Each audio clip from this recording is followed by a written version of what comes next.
All right, everybody, welcome to Introduction to Heidegger. So for those who don't know anything, let's kind of start there. There are those who know absolutely nothing about Martin Heidegger. They might still have this sense that he's thought of as like the philosopher of being. And people will, if they throw that around in common discourse, they'll kind of roll their eyes and be like, oh yeah, thinking about being. And they'll kind of say it like it's navel gazing. Okay. But people who have more familiarity with him will often know things like he wrote the book Being in Time, and that this is arguably the most difficult work of philosophy to read.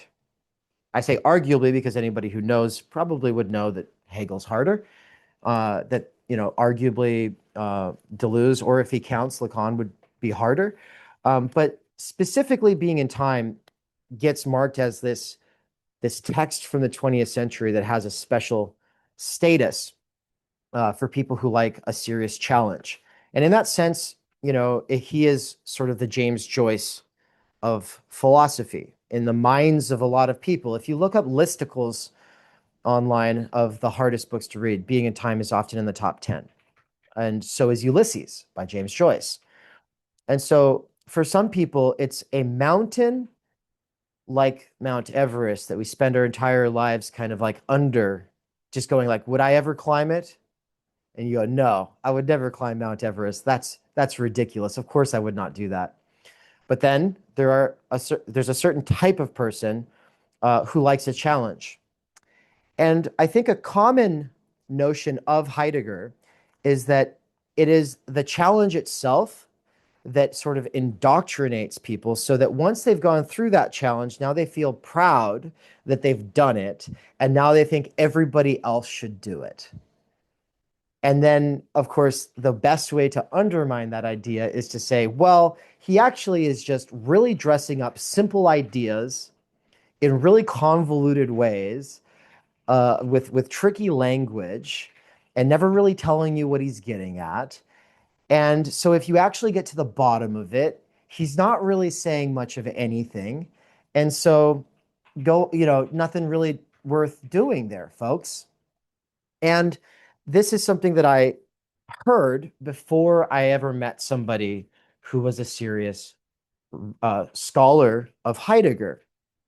But it was meeting that person that made me realize there is something more to it. And here's the trick.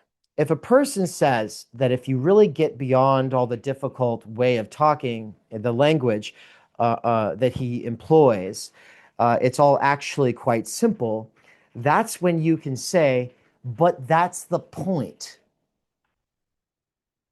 The point is that he is the philosopher of common sense.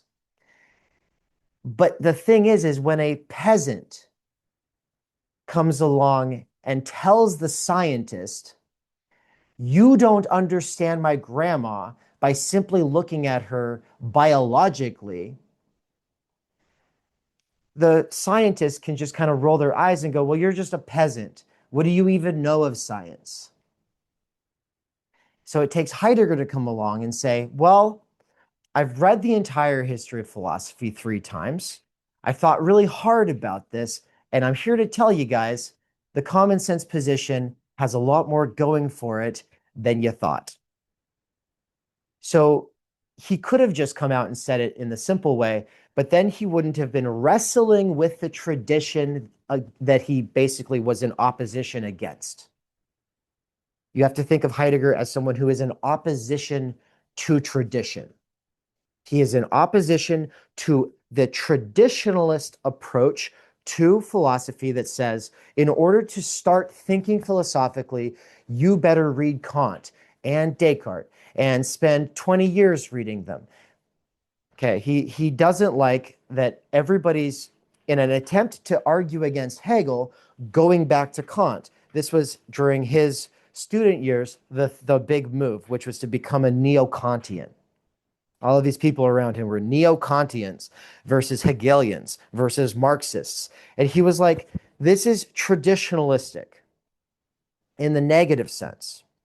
And so people will often think of him as some kind of a defender of tradition. But the fact is that he considered the tradition of philosophy to be this weird thing where instead of doing anything original, you spent all your time basically becoming a disciple that would then defend the work of some thinker. And so, taking some inspiration from Heidegger, I do not aim to be traditionalistic with philosophy. I tend to try to use it to think about things. And of course, I like to always assume I don't know the full picture. When it comes to any of these other people, and that these other people probably have much deeper insight into things than I do. But also, I have a limited lifetime, and the possibility of reading all of these people 3 times, especially for a worker with earbuds who's trying to free himself from wage labor, it's just unlikely that you'll be able to do that. And so we're always going to be under the shadow of Mount Everest, or maybe 100 or 1,000 Mount Everests, right? We're under the shadow of all these mountains, and we feel like, well, who am I to think? Who am I to say anything? And what I like about Heidegger as a particular mountain that I do think is worth scaling is that he is going to say, well, you can actually do philosophy without all that. You will always benefit from reading the people who've gone before you, and you should, but also you can just get after it. Okay. Now, I said that he read everybody 3 times. And really what I wanted to highlight here in the beginning sort of context before we get to the concepts is to say a few things about those influences. He did a lot with Plato, Aristotle, Aquinas, Duns Scotus, Immanuel Kant, GWF Hegel, Friedrich Nietzsche. He never did anything with Karl Marx or Jean-Jacques Rousseau. And I think it's not until much later in his life when he sort of reveals that those were guys that he was really arguing against the whole time. And so you can think of him as a 20th century response to the failures of the socialist slash communist slash anarchist movements of the previous 2 centuries. So he is a response to radical liberalism with the French Revolution that tried to destroy all structures and then the tyrannies that that led to. And he's also living right over the border, so to speak, from Russia, where the Bolshevik Revolution had occurred and was ongoing, right? He had been involved in World War I. He was an actual soldier. And the reputation, if you were in Germany at the time, was that, and this is gruesome, by the way, this is not a light subject material here, but they were raping and pillaging Polish villages and burning Catholic priests. So this is not just, what Heidegger thought. I'm not saying that he even wrote that down. I'm saying that this is what everybody in Germany at the time knew. And I spent some time in Poland, and I talked to some anarchist friends at the time, they would talk about how their grandmothers initially welcomed the Nazi soldiers into their villages because they wanted protection from the Red Army, because they knew what the Red Army had been doing up to that point. And then it was later that the grandmas started to be like, well, why are they taking the Jews away? Like, what's this all about? And what isn't that interesting? And at that point, you're locked in. You're locked in because if you say anything, you're going to get killed, as many brave people did. Many brave people stood up and said what they really thought and were killed. Or they did the Schindler's List thing, which was to sort of have a foot in both worlds and sort of try to help people get out of that situation. Okay.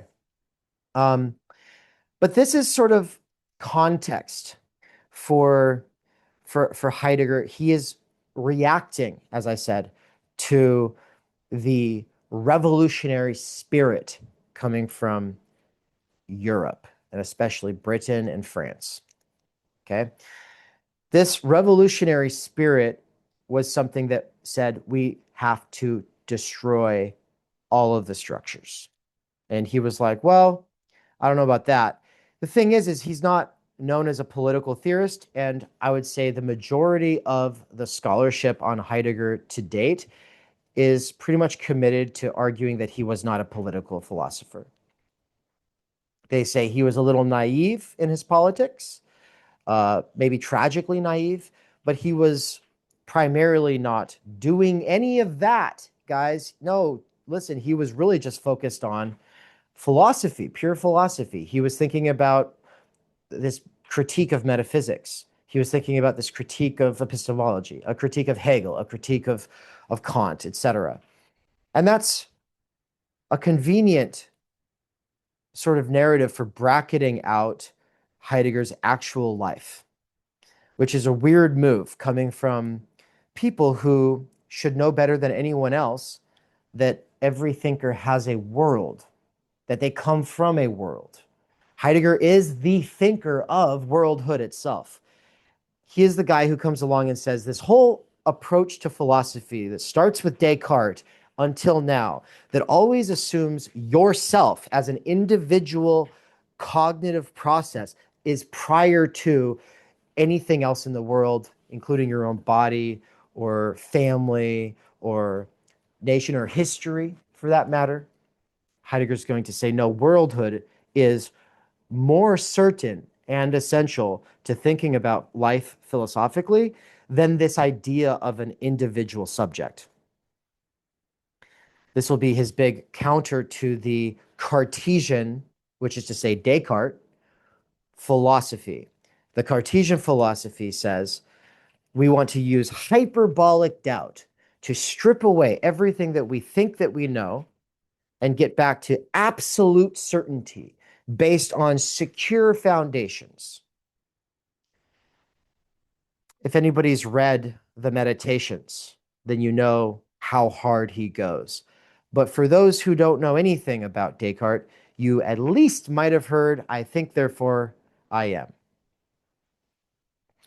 I think, therefore I am is his conclusion of what he can be most certain of. And it comes after radically stripping away all of the presuppositions of tradition. And so the tradition within which Heidegger finds himself thrown into the world is one that is anti-tradition. So it's interesting that when Heidegger is anti-tradition, he's anti-tradition because the tradition is anti-tradition in a sort of dogmatic, radical way that wants to burn priests, literally, or if it's figurative and just in the world of philosophy, it means throwing out everything that came before. Descartes is very obstinately and deliberately throwing out the medieval predecessors, Duns Scotus, Aquinas, Augustine, but also Aristotle, Plato, the Stoics, the Cynics, you get the idea. He's throwing all of that baby out with the bathwater, so to speak. But Descartes had a good reason for doing this. Descartes' reason for clearing the table of everything that is traditionalistic and that he can't be sure of is an attempt to get back to some kind of certainty, considering the fact that there's this huge divide that is emerging between the church and science. Descartes, like Kant, like Heidegger, hopes to do something to help fix this strange division between, on the one side, religion, on the other side, science. They all do it in different ways. And the way that Heidegger does it is not a return, at least during his most serious philosophical period. It's not a return to any kind of religion.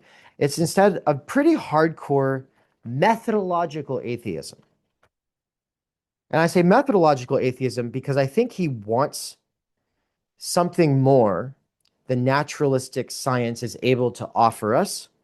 But he's also saying in order to get to that point where we could have that, we would have to first be pretty hardcore and scientific in our attitude. So he doesn't want to be scientistic, which is to say, treat philosophy as though it needs to fashion itself and act like the already existing sciences. But he's saying it needs to be scientific in its attitude. What is a scientific attitude? Well, for Max Scheler, one of his influences, as well as Edmund Husserl, who might have been his greatest mentor and also the person to whom he dedicated Being in Time, but also for Franz Brentano. Brentano was somebody that had a great influence over all of these people. I don't have to get into them right now. Suffices to say that all three of them, I'll even throw in Wilhelm Dilthey here, because Dilthey is another one of these influences who also thinks this. They're all trying to ground their philosophy in a more scientific attitude, which is to say that instead of copying and pasting concepts from other sciences, you need to develop your concepts from the things themselves, from the domain of the subject matter itself. Let me give an example. It would be pretty easy to write a paper or maybe some just like thought experiment where you mix algebra and chemistry and physics and poetry, and anytime any one of the concepts from any one of those domains or subject matters seems useful for thinking about what you're thinking about, you use it. But this is a really messy movement, and it's sort of pseudo-scientific, because what marks chemistry from biology or physics from the two of those or mathematics from those is that they have their own fundamental operating assumptions, starting points, and they bracket out the rest of the world of phenomena in a specific way so that they can focus on a particular mode of revealing or describing reality. So you cannot use the language of physics to do biology. You cannot use the language of biology to do mathematics. Every science, when it becomes a mature, serious science, is properly grounded in its own subject matter. Freud would be a really good example of somebody who got a lot of mileage borrowing concepts from sciences. And though he got a lot of mileage from that, it also leads to all kinds of problems that especially Lacanian psychoanalysts will talk about, right? There's all kinds of sort of physicalist, early biological notions that Freud is drawing on that analysts nowadays like to critique. And the point is that, yeah, he was using them kind of rough and ready. He's doing a bunch of cocaine, running around, listening to a lot of people tell him about their dreams and fantasy lives. And he's just like borrowing concepts from all these different fields. Yet he's striving for something that could be materially grounded. So he is trying to be more scientific, but it's in part, I believe, the influence of Freud's rise and prominence that makes theorists like Dilthey, Scheler, and Husserl start being like, okay, we really need to ground our concepts in the things themselves. And so Brentano, who, by the way, Freud did sit in some Brentano classes, interesting enough. Husserl and Freud could have been in the same classroom sitting with Brentano. That's pretty cool. But Husserl takes from Brentano this idea that philosophy, in order to become more serious, is going to have to be grounded in its own material and not borrowing from the sciences. And he has this rallying cry that he's known for, which is back to the things themselves.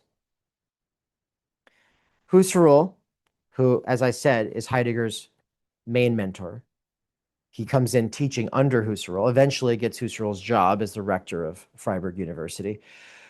Husserl's whole thing is challenging this sort of Hegelian slash neo-Kantian turn in philosophy, which really is all about this dialectic between subject and object, and saying, actually, subject-object dualism is getting us into a lot of trouble philosophically. Okay, well, why is subject-object dualism such a problem? If you haven't spent a lot of time doing modern philosophy that starts with Descartes and really develops through people like John Locke, David Hume, and Kant, but also to some extent, Leibniz, Spinoza, etc., then this subject-object divide might not mean too much to you. And so what I hope to do is to make that make sense without getting too deep into it. I mean, really, that's the struggle of this entire lecture, to say enough but not too much. So with this subject-object divide, the idea is you are a subject, and then this pen is an object. That tree outside is an object, right? The idea is like we are subjects somehow in relation to a world of objects, a world or galaxy or universe that can be understood as objects. And then we can say, well, this subject has an object, which is its body. So each of you is a subject that has an object, which is its body. And then, of course, that object has its own objects, because we could do this sort of set theory kind of thing where it's like that object is the object of objects, but Nick contains all these other objects like hands and fingers and a nose. Those are all objects that are a part of this greater object. And then all of those objects are in a world with other objects like rocks and trees, et cetera, et cetera, et cetera. That's objects on the one side. On the other side, we have this thing, the subject, subjectivity, which would be like consciousness, the mind, perhaps spirit or soul. Subject etymology is something like cast/thrown down under, says Sai. Yeah, interesting. Yeah, you are subject to a world, right? But then, of course, we could also talk about how language itself reifies subject-object dualism, because every sentence has its object and its subject, right? Every sentence can be analyzed as, well, what's the subject of the sentence? What's the object of the sentence? How do these two things relate? Nietzsche was the first person to start honing in on this problem of subject-object dualism that gets reified through language itself. Is this a real dualism, subject versus object, or do we think that it's a real dualism because we are filtering reality through language itself?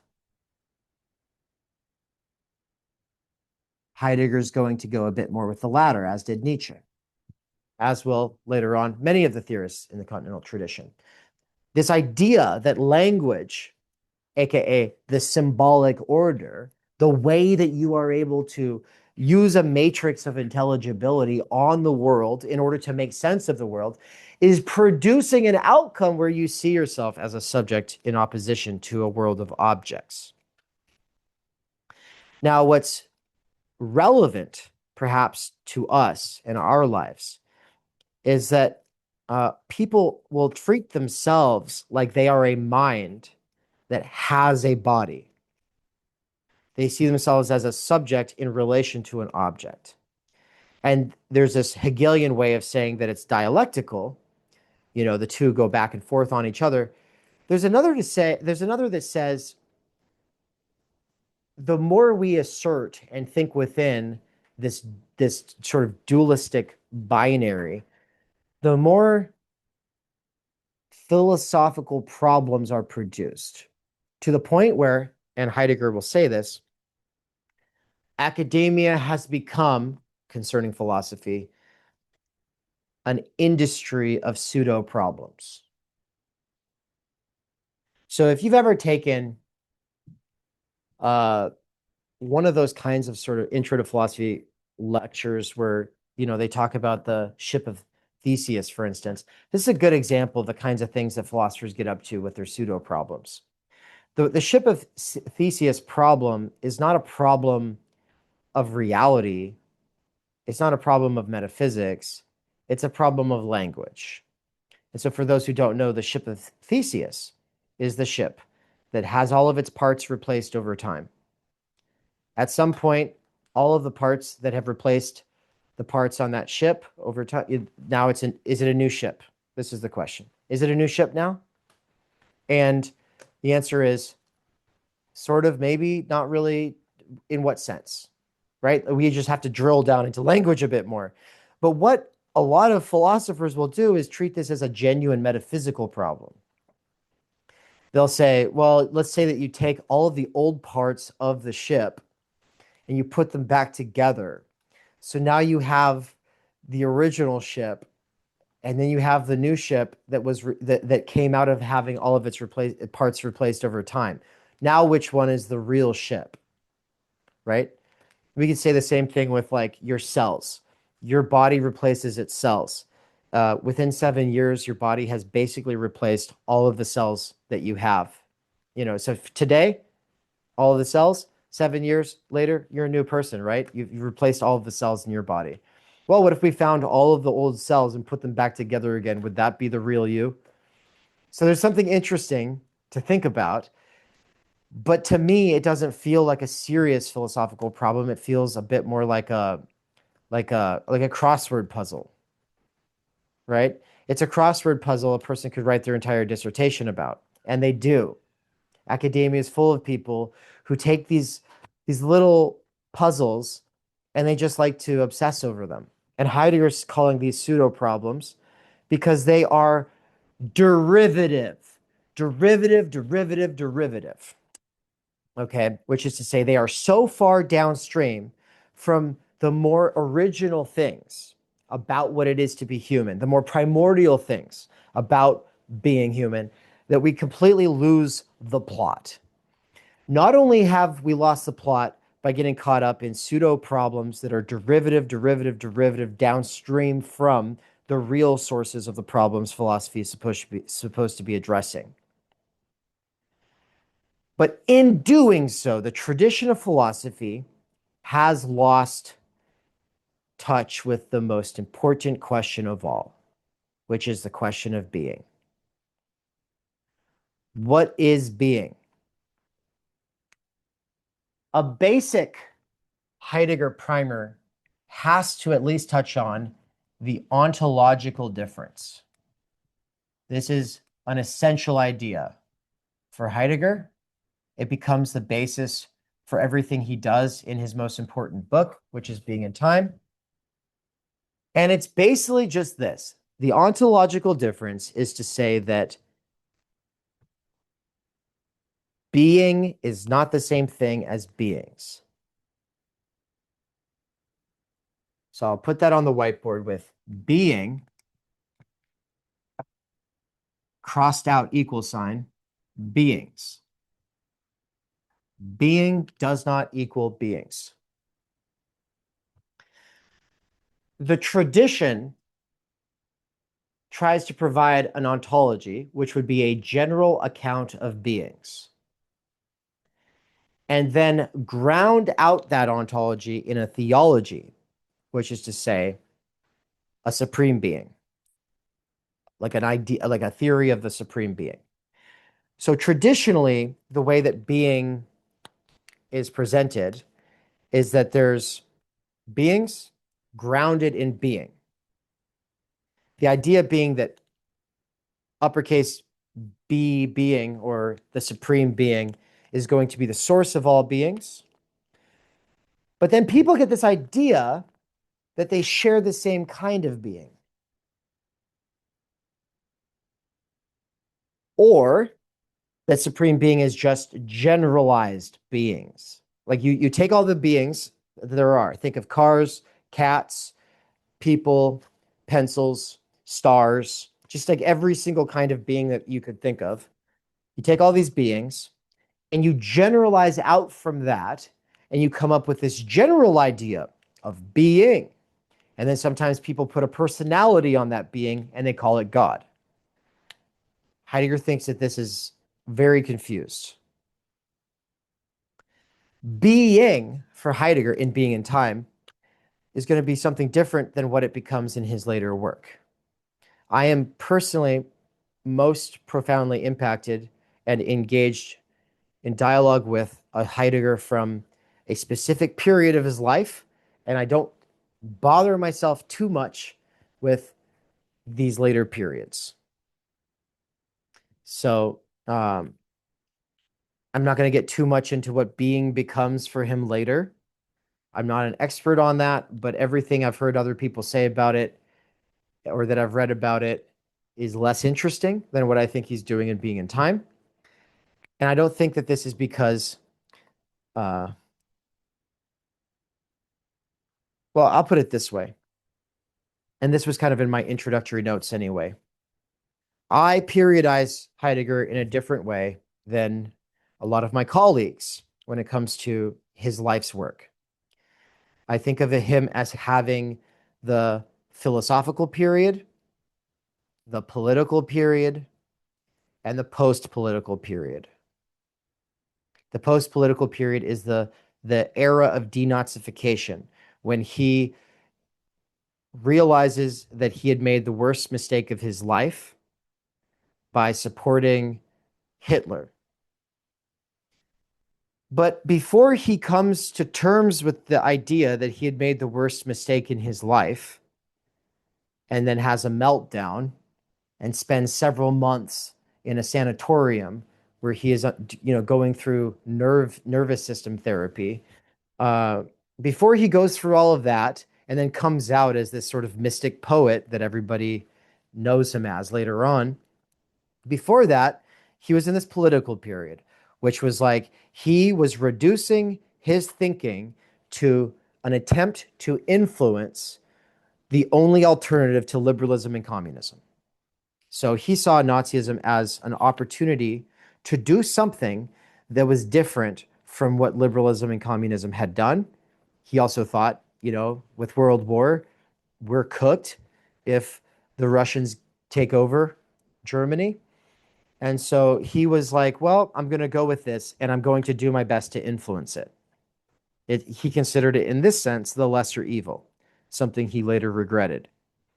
But this is one of the mistakes philosophers often make. They think, well, the world would be better if it just listened to me. If I could just influence those in power, things would be so much better. If the president would just call me in to have a conversation, everything would be so much better. Just think of like Bannon with Trump, right? Bannon thought, here, Trump will listen to me. I can change America in these foundational ways. Nope. He'll just use your constituency. He'll use your clout, and then he'll throw you out when it's convenient. But that's true with every philosopher who tries to influence somebody in power. It was also true of Karl Marx when he tried to influence communism, something that he thought was a dogmatic abstraction. Isn't it interesting that the people who are most profoundly irritated by some rising movement will often try to join it and change it from inside? That is what Marx did with Engels in writing the Manifesto for the Communist Party. That is what Marie Rothbard did with writing the Libertarian Manifesto. And it's what Heidegger did post Being in Time when he started to exit his philosophical period and decided to become the rector of Freiburg University, at which point he started giving all of these addresses to the students and workers of Germany, saying, you need to get in line with Hitler, you need to support him. He sold his soul, which is basically, when I say that, I'm not saying like in a moral sense, like his literal soul. I'm speaking more figuratively to say that he took what was a hardcore or attempting to be super rigorous philosophical attempt to make a serious intervention in philosophy. And then he took all of the acclaim that had come to him in the decade building up to Being in Time and then following the couple of years after writing Being in Time. He was very popular. He took that popularity from all that hardcore skeptical methodologically atheistic work, and then he cashed it into a political project in the hopes of influencing that project. So that is something I think the mainstream Heideggerian academic scene would probably agree with me on. The issue is that I think they tend to not go far enough in thinking about how he actually had good reason. If you just try to imagine where they were at the time, he had good reason for thinking this is the lesser evil. Okay. The reason to think this is the lesser evil is if you've ever had fond feelings towards a priest and you don't want that priest to get burned alive, or if you don't like your Polish grandma getting taken by the Red Army. Okay. So this is an existential analysis that I am providing, an existential interpretation of his worlded position. With all of that said, it doesn't obviously absolve him of anything, and it doesn't change the fact that, as he said, it was the greatest stupidity of his life. He waited until 1966 to say that, but if you mess up so bad, if you mess up so bad that you spend over a decade of your life committed to a cause that you then have to spend another like decade kind of recovering from, yeah, might take a while for you to say that was really stupid. But it was really stupid. And I think that it might be really stupid to think that the reason philosophy matters is because you can influence politics. It might be stupid. There might be a reason for it. I can think of people like Benjamin Studebaker comes to mind who are doing a strict political philosophy project and have a real potential to actually influence somebody in power. And that's what he's doing. But philosophy is broader than political philosophy. It's much broader than trying to influence political leaders. It's as broad as Plato, Aristotle, Aquinas, Scotus, Kant, Hegel, Nietzsche, Marx, Rousseau, Descartes, the people with whom Heidegger is arguing. All right, that is basically the first segment of this lecture. Context. That's about as much context as I want to give, but if somebody has a quick question or wants to add something to this, I would like to, throw it in now because I'll be getting into concepts here in a second. And what I was trying to do is say enough about his context without saying too much. So is there anything you need clarity on before we move on? Yeah, Kaden.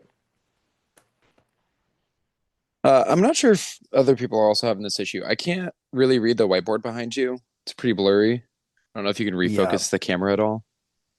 Yeah, it's a real problem. And no, I can't. Sorry. Okay. Yeah, it's the greatest flaw of this laptop, I suppose. What's up, Nick? So I'm wondering if you could explain more about the individual versus world, and I guess are you in a different world living in Idaho than I am in Nashville? Like, what is my world versus your world versus anyone else's world? Yeah, that's a really good question. And that'll be perfect for the next segment, actually. So that'll be my segue into the next section. Does anybody have anything before I answer it?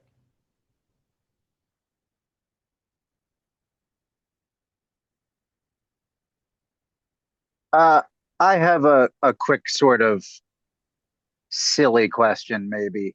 Um, do you, do you think that Heidegger was a Schindler? Like, did he attempt to have a foot in both world, or did he jump all into the pool and then jump back out again? Yeah, that's a really good question. I mean, he definitely wasn't starting some underground railroad for getting Jews out of Germany, but he had several that he loved or respected, and I think he betrayed them. And the best example of him betraying them was under pressure from the administration at his university. He removed Husserl's name from the dedication of Being in Time. So, talk about bending under pressure. Now, There are people, though, who make these arguments. I just don't know where their sources are. And so, who's the guy that is coming to mind?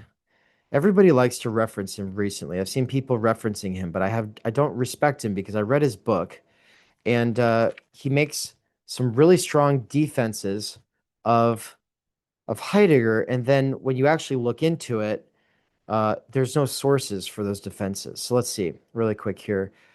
List of biographies uh, about Heidegger. This was one that I listened to like 10 years ago on Audible. And I was convinced at the time that it was just good until I actually went deeper into it. George Steiner is this guy. Yeah, George Steiner. Um, I think it's George Steiner. It's just a biography called Martin Heidegger. In that, he tells a story. It could be true, but because he doesn't source it, I'm kind of disgruntled about this. He tells this story about how he became the rector at the university, and he is really setting him up to be like he's some kind of a Schindler. He's going in there so that he can have some positive influence and save the Jews, right? And so you have all these students, radicalized Nazi youth type students who are taking the books and burning them, the books of Jews and burning them. And of course, you know, this rings bells today because we have all this stuff about people trying to take books out of schools and stuff like this, right? But it's a lot more hardcore, right? Because they would go in and beat people up. And they're taking these books and they're taking them out to burn them. And Heidegger runs out and stops them from burning the books, you know, at risk of his own person. Like that's the idea. But here's the issue. There's no citation. Like I can't get to the bottom of this story. I have no idea where Steiner got that from. That's such a big claim. It's like, well, if true, then that's pretty interesting. That's very important.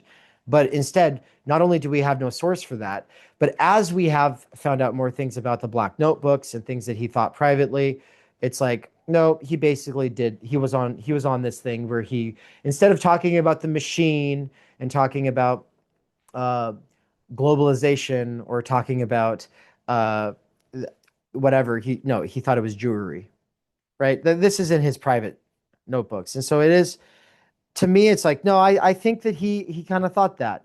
But by the way, so did Winston Churchill and Henry Ford and, you know, Nixon. You know, there's a lot of people thought this kind of thing. So it's just like, well, I'm not trying to say that that gets him off the hook. I'm just saying that people can think those things and at the same time be against putting human beings in ovens. So like you could be racist and not want to hurt people, for instance. So anti-Semitism has a long history and it's about as popular as there are nations. You know what I mean? It's like every nation has anti-Semitism in its closet. What's specially evil about the Nazis was this idea of like, the final solution to the Jewish question. So obviously that's going to be the problem.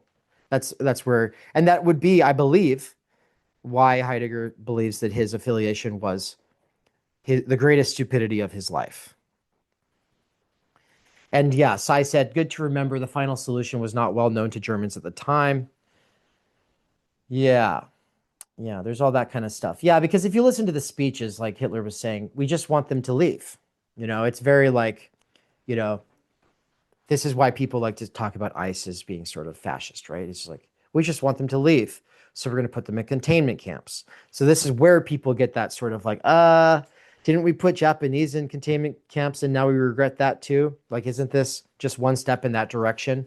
Like, people thought Jews were just going to containment camps. They didn't think that they were going to extermination camps, right? Like, these were pretty well-kept secrets, supposedly.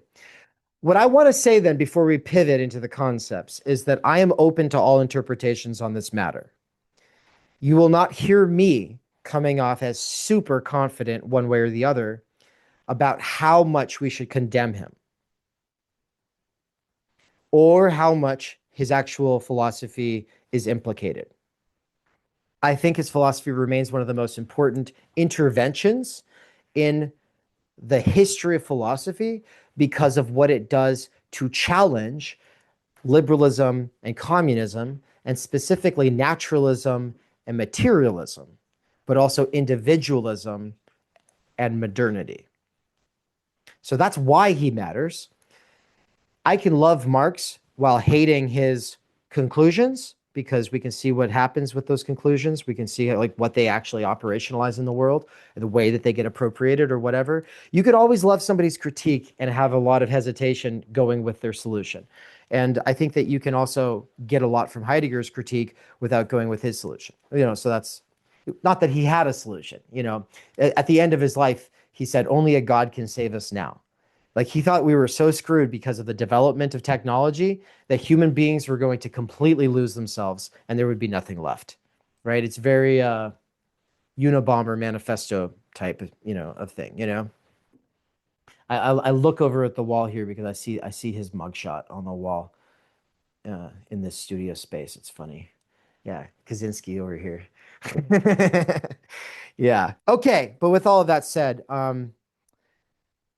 well, if I did come out strongly and say things positively about him or negatively about him without providing his actual concepts and talking about how they were original or not, and showing what they're actually useful for in thinking about things, then I would think that I'd failed here at this lecture. So what I really want to do now is talk about his concepts. And Being in Time is a book that it doesn't read like a textbook where he says, here, everybody, I'm going to give you a concept. And then, all right, now I'll give you another concept. And let me give you some examples of how this works. And then I'll give you another concept. And then I'll give you some examples of how that works.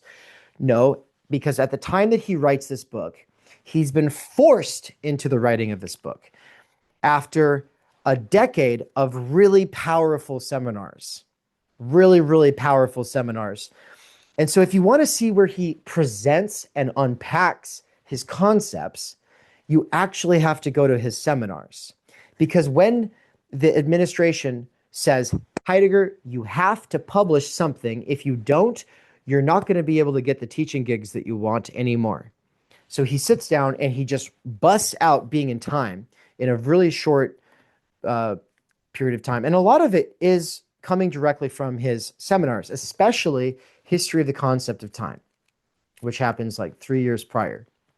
History of the Concept of Time is the unofficial introduction to Being and Time. Yeah, and I think anybody who's read any of his seminars and really sat with them is going to want to recommend the one that they've read.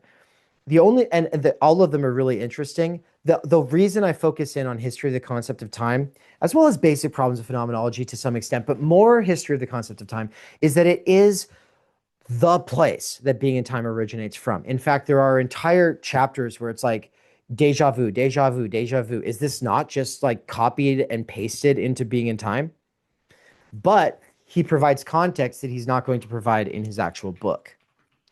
So, like later on Foucault and Bourdieu and Levinas and Lacan, they're much easier to read in their seminar form than they are in their written form. Because when they write the book, they're not writing it to a general audience. They're writing it to their students. They're writing it assuming a kind of student base that was there for all those seminars. That's not the way to do things. Can you imagine? I mean, if I came along and I just started doing jargon and I'm just spitting off all the concepts that I always spit off and I never unpack them. The internet forces me to think about the rotating door of listeners and how people are coming in on the middle of things and people don't have the same context that I do. And especially when I had, some time streaming, I'm forced to think about this. Heidegger was not. Lacan was not. They were able to kind of assume a very different audience than us, right? So I defend their ability to write obscure books, but they're not obfuscating in the way that people tend to think that they are. They're not just doing it to be pretentious.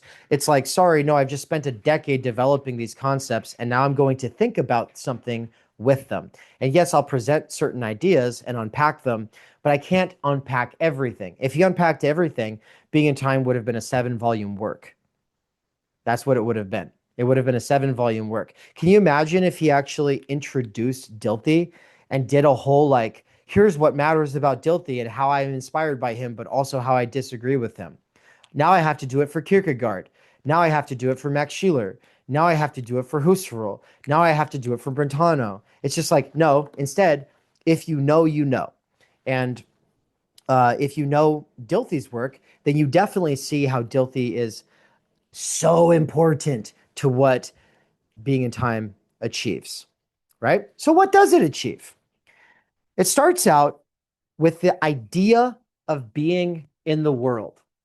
And this is where we get to come back to Nick's question. So first of all, being in the world is this thing that has these hyphens between each of the words. So it's a compound term, being in the world. And I know you guys can't see the whiteboard, and I'm sorry about that, but or at least it's blurry, but that's what that says there. It says being in the world. He says in the first chapter, all right, guys, for the first division of this book, I have to talk about being in the world because we want to think about Dasein, because we want to think about being, because if everybody's gotten being wrong, because they're conflating beings with being, we first have to ask about the being who asks the questions concerning being. So I know that's whenever you start talking about Heidegger, it just sounds like you're doing this like hall of mirrors where it's just the word being over and over again. So let me say it again without using the word being. Okay? Well, if people keep trying to understand reality and they're getting it wrong, maybe we have to, before we really figure out how to pose the questions, figure out some things about who's posing the questions in the first place. Who's asking, right? So it becomes reflexive, meaning it turns back on the asker.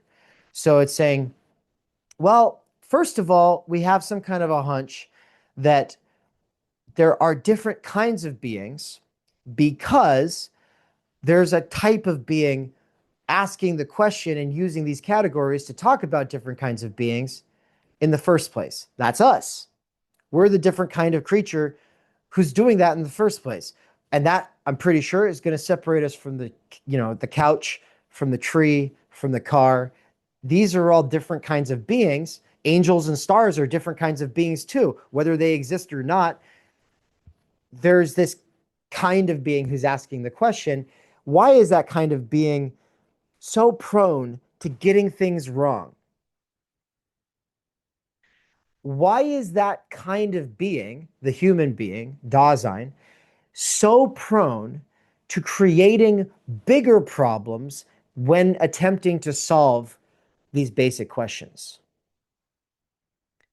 Part of the answer, as I opened this lecture with earlier, was that he is the philosopher of common sense. He is going to be mounting an intellectual critique of intellectuals. It is, in a sort of sense, rural folk being that comes into the city, comes into the lecture hall, and then argues with the egg-headed intellectuals. But it's using pretty much their own words turned inside out. Like it's this pretty magical thing. And so I'll say that really quick. What was the world of Heidegger? It was Mezkirch. He was born into Mezkirch, which is a place that I've been to. I actually did a little "Who's Heidegger" beside his gravestone at the cemetery where he is buried. And that is available on YouTube. You can find it. Anne and I went to a bunch of these sites of dead philosophers, and she interviewed me in front of them. This was before I started Theory Underground. Mezkirch is even now a very small town. I had trouble finding like food. It's like it's not just a place where you can just go sit down and have some food. So it's a very small town. I don't know if it used to be more communal, more like a real village or not. I suspect that now that everyone has cars and there's a highway and Freiburg is very close, there's a lot more commuting and people just kind of go there. And so it's probably hollowed out some of the communal life of Mezkirch. But my time there, as well as up in the Black Forest, which is where Heidegger had his hut overlooking a beautiful, sort of mountainside and a bunch of farms. That's somewhere Anne and I also went to. I was able to sort of feel that world a little bit. Even though obviously, like I'm saying, I think the city probably sucked out a lot of it. There's still something almost haunted about the place. It's just like this beautiful sort of moody place. It's just it's the saturation levels are turned up. Like it's just like very, very colorful. Even when it's like a dark, rainy day, it's like there's something about that place. Okay. So he comes from that and, gets an opportunity to teach in Berlin, which is where Hegel made a name for himself. And he denies that opportunity. He doesn't want to teach in Berlin. He doesn't want to be one of these like kinds of city kid philosophers. He's like, no, I'll just do Freiburg. Freiburg's nice and close. So it's a more humble thing. So yeah, that's the bit about the context that I wanted to touch on, which I should have brought up in the first half of this lecture. But let's bring it back to being in the world. I've wanted to talk about McKerracher because in a sort of sense, that's his world. But what is a world? Do I have a different world from you? Is the question, right, Nick? Yeah. Well, if you listen to Hubert Dreyfus' lecture on being in time, and I recommend it, though I'm going to, I have different interpretations than him, but I think that you can't really understand the significance of my interpretations unless you understand his, etc. So you should definitely spend time with Dreyfus because he is the godfather of teaching Heidegger on the internet. He's part of that first generation of philosophers who took it to the internet. And he taught at Berkeley.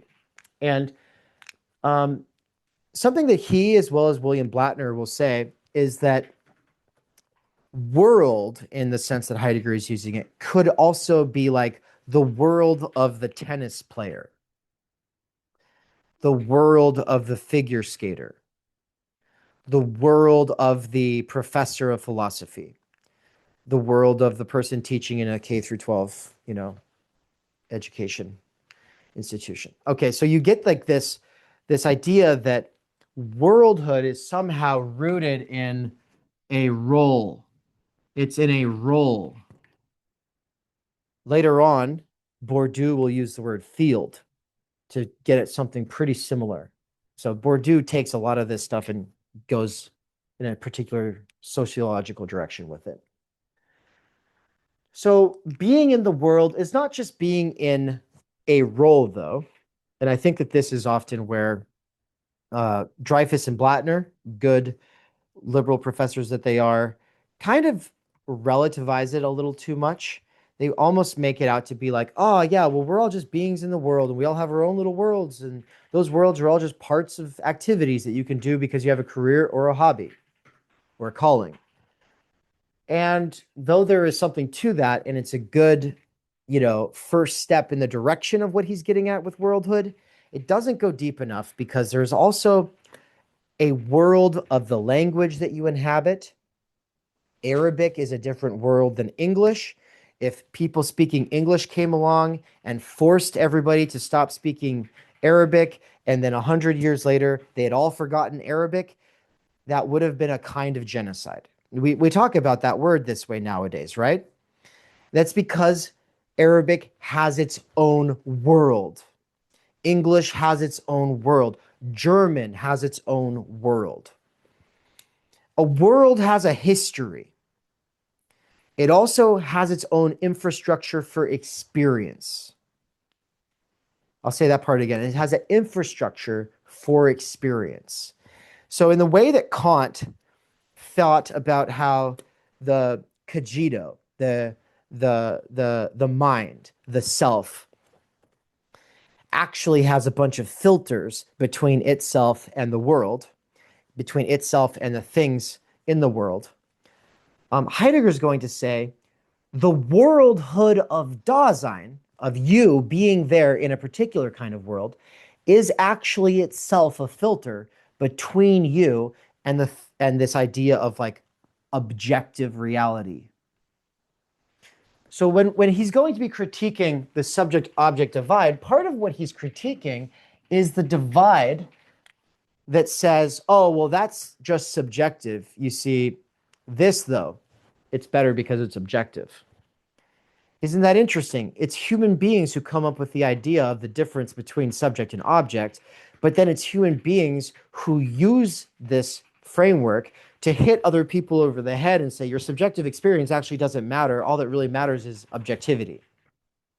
And it's like, oh, well, you're acting like that's coming from outside, but it's you who's hitting me over the head with this framework.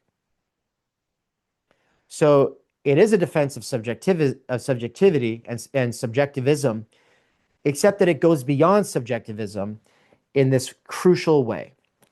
For Descartes, he clears the table of all presuppositions and starts assuming we know nothing, and we might not even exist. We might be brains in vats. We might, so he's really starting from nothing, cleared away all presuppositions.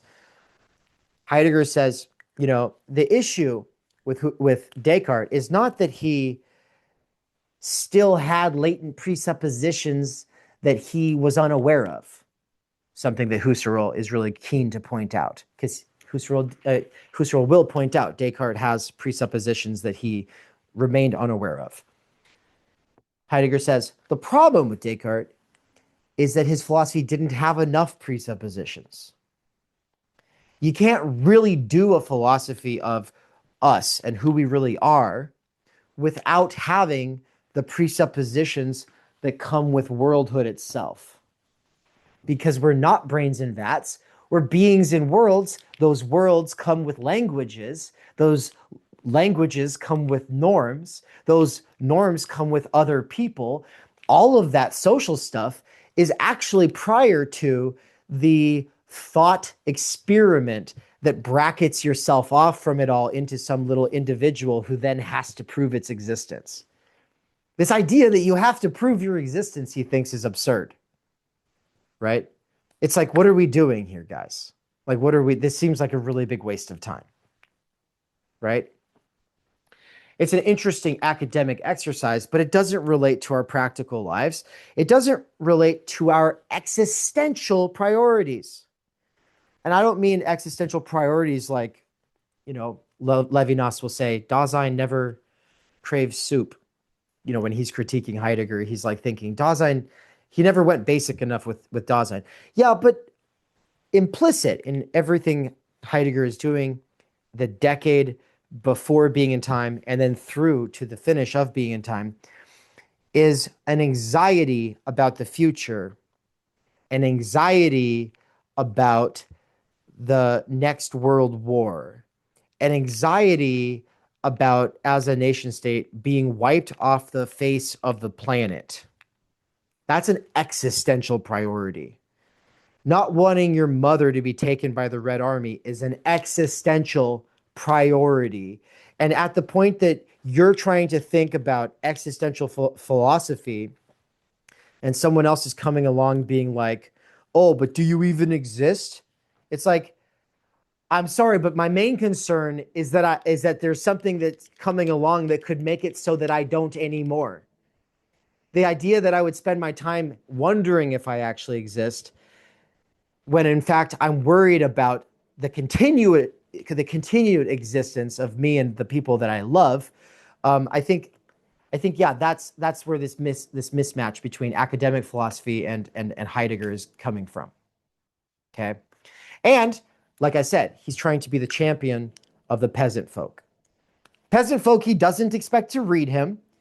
He's entering into a heavyweight sort of philosophical championship kind of fight. And he's going to use all of his academic intellectual resources to do so. But he is trying to be the champion of the common sense peasant who says, why does any of that matter, guys? Why does any of that philosophy stuff matter? That all sounds like a huge waste of time. Okay? And Heidegger's basically saying, correct. But he can't just say correct. He has to help the people who are too intellectual for their own good slowly get to the position that he has, which is not a fundamental, here is how everything in reality works kind of position. He's not doing ontotheology where he's going to give you a complete account for all beings and then ground that in supreme being. No, he's not interested in that. For him, for Heidegger, fundamental ontology is going to ask about existence itself, the question of being itself. But it can't even pose that question until we thought about who's doing the asking. And so it's Dasein. Dasein means being there in German. Being there. Being where? In the world. So when we think of Dasein, being in the world, it's like being in the world is the answer to the question Dasein. I don't know how to, in German, say being where, but being there would be the answer to being where. Being there is the answer to being where, right? As opposed to the kind of being who's a free-floating subject, who has no world, who has no history, and is a universal subject, thinking on behalf of everyone else. This is, once again, something that Heidegger does not pull out of thin air. He is swimming in waters where everyone's becoming aware of this. Dilthey, Schiller, Husserl, Brentano, they're all aware of this to different extents. They're aware that philosophy has, especially through Kant and Hegel as the most extreme examples, prioritized this conception of the human that acts as though no one is even thinking here. It's just one. It's just me. Hegel thinks on behalf of all mankind, and Hegel is able to get to the fundamental universals that everybody shares, and he's able to speak on everybody's behalf. And Heidegger's like Schiller, Husserl, Dilthey, going to say, no, we have to interpret life from within life, not pretend that we stand above it and are outside of it. We are inside of a circle that we cannot get outside of. As soon as we start entering into language, we're in a circle, because we'll have to start explaining ourselves with language, and then it just becomes this infinite regress of explanation. But that idea of a circle is a really important one that we'll be getting into a lot deeper. And for now, I'm just going to put on the whiteboard simply the hermeneutic circle. Because where Heidegger really goes beyond Husserl is by making phenomenology hermeneutic. And so I'll have to say a couple things about phenomenology and hermeneutics so that I can unpack that for you all. But let's first of all write hermeneutic philosophy, phenomenology. Okay. As opposed to a kind of thinking that thinks it can get outside of itself by focusing on a priori principles. Phenomenology, starting with Brentano and becoming a real thing through Husserl, basically, is an attempt to describe reality from the standpoint of reality. Now, even Jameson makes a mistake that everybody seems to make, but I hope that nobody coming from Theory Underground ever makes this mistake. It's the mistake of using phenomenology as an adjective for basically saying that you're describing something or saying the way that something seems. The people will say, well, phenomenologically, it appears like this. And it's like, what you mean is empirically. Empiricism is really just describing things. Okay. Phenomenology attempts to go beyond empiricism, though, not just by describing things. Also, poetry. Poetry can just describe things. So empiricism, if you're trying to make it like reproducible, and poetry, if you're just trying to make it emotive. But the point is that describing things phenomenologically means you're using the phenomenological method. It's not an adjective. It's a noun for a method. Okay? Phenomenology is a noun for a method. What does it mean to do phenomenology? It means that you have and this is Husserl, and definitely something Heidegger takes to heart deeply. It is the idea that you are always already in the world, experiencing the world through the categories of the mind, experiencing the world through language. You're always in it. And here's the crucial part. That which is most obvious becomes unknown. That is which is most in front of you, you lose it.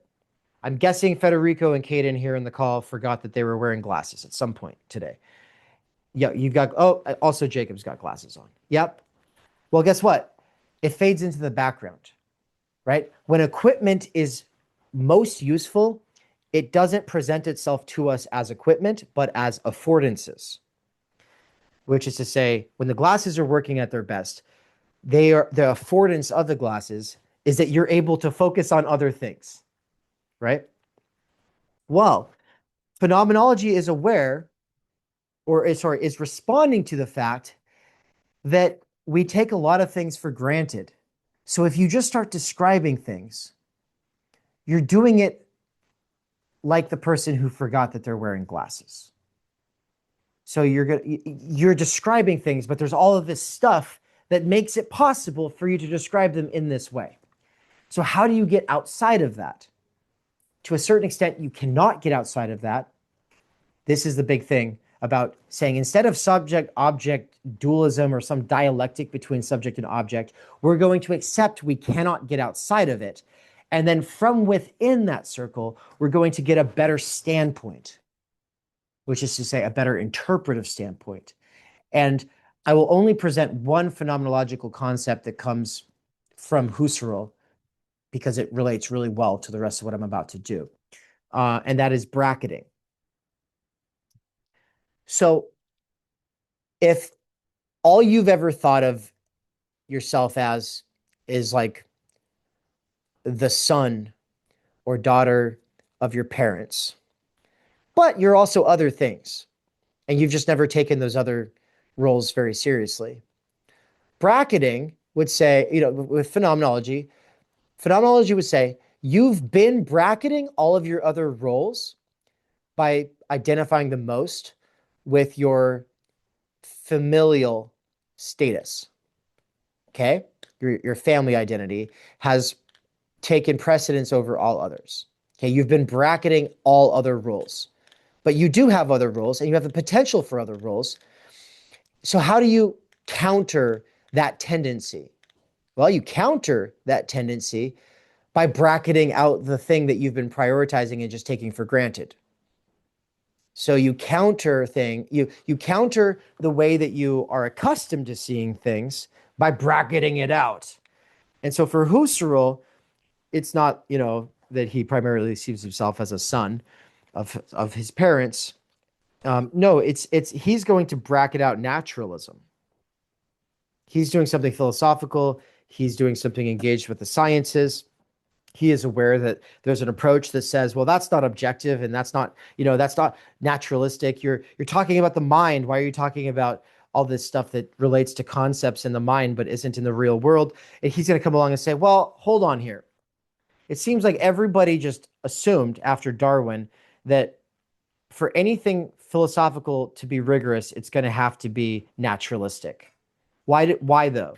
And so he's going to say, we need to bracket the naturalistic attitude, and instead, sort of like Descartes, really get down to the basics of what can we know about the mind without appeal to other sciences, without appeal to the naturalistic attitude. What can we know about the mind by just focusing on the mind? He's going to take the idea of intentionality from Brentano and really develop it, which is to say, prior to the awareness of subject versus object, you have this consciousness of something. If you really want to drill down to the most basic level, consciousness of something is the most basic experience. Consciousness of gets us outside of a strict subject-object dualism by putting a question mark on the objectivity of the object, and at the same time, the subjectivity of the subject. And it says, beyond all of these things, we just know this for sure. We are having an experience. It's an experience of something. It might be an experience of willing something.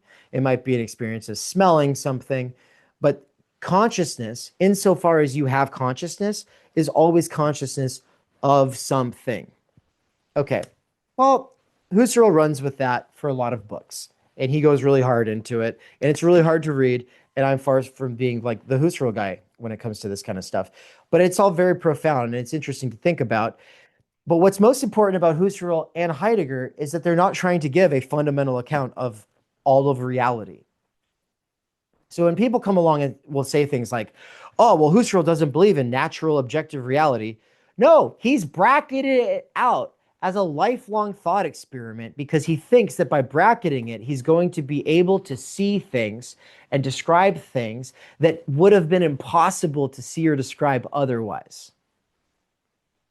This is why none of the phenomenologists do the same thing with this basic toolkit. They're all coming at reality from very different standpoints, using this similar toolkit. But the point is that they bracket different things. Every phenomenologist is going to bracket something else. And because they bracket something else or some set of other things, they are then able to reveal or disclose or describe stuff that nobody would have ever thought of. Sorry, without Levinas, nobody could have ever thought of all of these different things that we get from Levinas. Nobody could have ever thought of all these different things that we get from Jean-Paul Sartre. Nobody could have ever thought of all these different things that we get from Merleau-Ponty or from Heidegger or from Husserl. Every one of them is committing their life to, instead of doing like a kind of ontotheology or metaphysics, they're instead saying, I am doing a more humble thing. Instead of saying, here's what all of reality actually is, they're saying, I'm going to humbly do this thing where I just say what I could describe while practicing this method. And so this method, I presented to you all the idea of bracketing. I told you that, intentionality is something that is like a sort of product of that bracketing exercise on Husserl's part. Well, for Heidegger, he's doing a different kind of bracketing, which is to say he's going to bring back in presuppositions to philosophy. He's going to say, as opposed to everyone else who's trying to have a presuppositionalist philosophy like Descartes or Husserl, my mentor, I am going to instead say, all right, guys, there are so many things that are basically laws, but aren't quite laws. They're almost always true. We actually have to take those into account if we are to think about what it is to be Dasein in the first place, what it is to be there in the world. So worldhood is going to be the main presupposition developed in Being in Time. So by world, he'll say in the first chapter, I don't mean, the planet Earth. And I don't mean, and he goes into all these different things that he doesn't mean. We don't have to get too into it. He means something like what I already said in response to Nick's question, which is just simply the world of the figure ice skater. But then we take that idea of worldhood and we drill in deeper, and we'll get to the world of your language that other people want to get you to stop using, which, by the way, should invoke some kind of defensive posture. The idea that you live in a world of nations, but there's a bunch of nations that want to come along and get you to stop using your language. They want you to stop using your language. They want to get you to stop using your religion. They want to stop you from having family the way you've traditionally had family. They want you to integrate into a market economy. They want you to sell out to the institutions and completely lose any sense for who you are or where you come from. This is something that was in the water at the time. It was common sense. It's common sense because communism thought, well, the best possible world would be one that is a classless society where we all speak the same language. Hooray. And there will be no more religion. It'll all be one big planet Earth, and we'll all be part of the same thing. But from Germany, from the standpoint of Germany, coming out of World War I, they're all like, you guys talk this big game of world revolution and everybody being a part of the same thing, but you're awfully Russian. This could just be a Trojan horse. So when you think of the Trojan horse, you think of communism, but inside of it, it's just Russian dictatorship taking over the whole world. right? And that was kind of the thing with World War II. After World War I, everybody was aware if there's going to be another world war, the winner is going to control the whole world. Like it's an all or nothing. Next time, the winner take all. So like this was when we think of totalitarianism, it's like the most extreme form of ultimatums. We either take over the world or we die. Like, this is kind of what people were thinking. It's very dark. It's kind of dark, especially considering the fact that there's all these rumblings of World War III today that people are rightfully concerned about.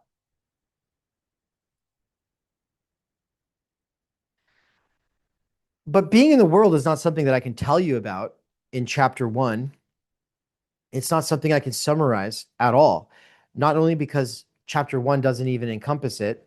Chapter 1 simply presents that the next several chapters are going to be unpacking aspects of being in the world. So let me show you.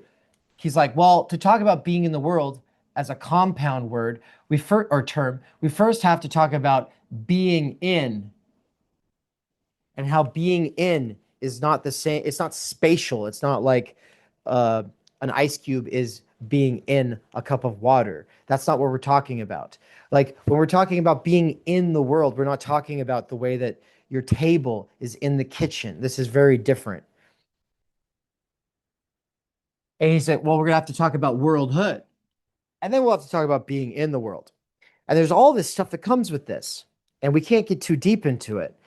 And I'm afraid that if I leave off at this point, you'll all just be like, oh, Heidegger, he's like this guy who likes to stand outside in the woods and he likes to look at the dew on the blades of grass and behold the sunrise and quote Holderlin poems. And he thinks that that's being in the world when you're plowing the old farm with your mom and pop. Like this is kind of, it's not that. It's not that. In fact, it's going to be a much more thoroughgoing critique of not just liberalism, but also a type of Marxism, okay? One that reduces the whole world to a bunch of objects that are to be bought and sold, one that reduces the whole world into a bunch of tools. Now, this is one of the things that people will critique Heidegger for, is the idea that he reduces the world to a bunch of tools, but that's not right. He's doing an immanent critique. He is doing this inside-out thing to liberal modernity that has turned the world into a bunch of tools for a big machine. If you think about Heidegger, you should think of the most profound thinker of challenging the machine. Well, if he's the thinker of challenging the machine, then why does he spend so much time talking about how meaning is rooted in use value and utility and tools? And the answer is simply that that's the starting point, because that's what's closest to us. We have to start with what's closest in order to get anywhere as a phenomenologist. So now that I've told you about phenomenology, the other part is hermeneutic. What's hermeneutic phenomenology? If phenomenology is some sophisticated method for countering the ways that we tend to see things so that we can see things in some new light, well, then what's hermeneutic? That is basically saying that he takes Wilhelm Dilthey and applies him, he revolutionizes phenomenology through the work of Dilthey. Because Dilthey is all about hermeneutics, which is, now I'll define hermeneutics here. It's the art of interpretation. So everybody has opinions. Some of those opinions are based in like pretty thoughtful interpretations. Some of them are based in basically knee-jerk interpretations, but there's no such thing as an opinion that is not an interpretation. Every opinion is an interpretation, including opinions about facts that matter. If someone's going to say, well, this is just a fact, yes, but it's your interpretation that makes you think that that fact is the priority in this conversation. You can't get outside of interpretation. But what you can do is get better at interpretation. And to that end, Dilthey is going to develop this idea of the force structure of interpretation and how that the force structure which is threefold. I know it's kind of confusing because I'm saying four, but I mean FORE, for structure of interpretation, has to do with how we're always kind of out ahead of ourselves when interpreting. And that interpreting is always downstream from something that's more original, foundational. For Dilthey, it's going to be a kind of a psychological, epistemological thing, whereas for Heidegger, it's an ontological thing. We're talking about the fundamental nature of Dasein when we do it with Heidegger. So Heidegger is going to take from Dilthey this schema I'm about to show you, but then he's going to radicalize it. Okay? So it's basically this. Verstehen,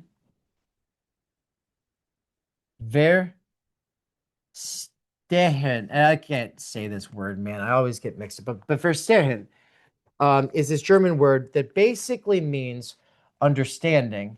But the way that Dilthey uses it, which is basically the way that Heidegger is going to use it, is not understanding in this sort of cognitive sense that is so popular among philosophers, including Kant. This is a different sense for understanding, and it's more foundational than cognition itself.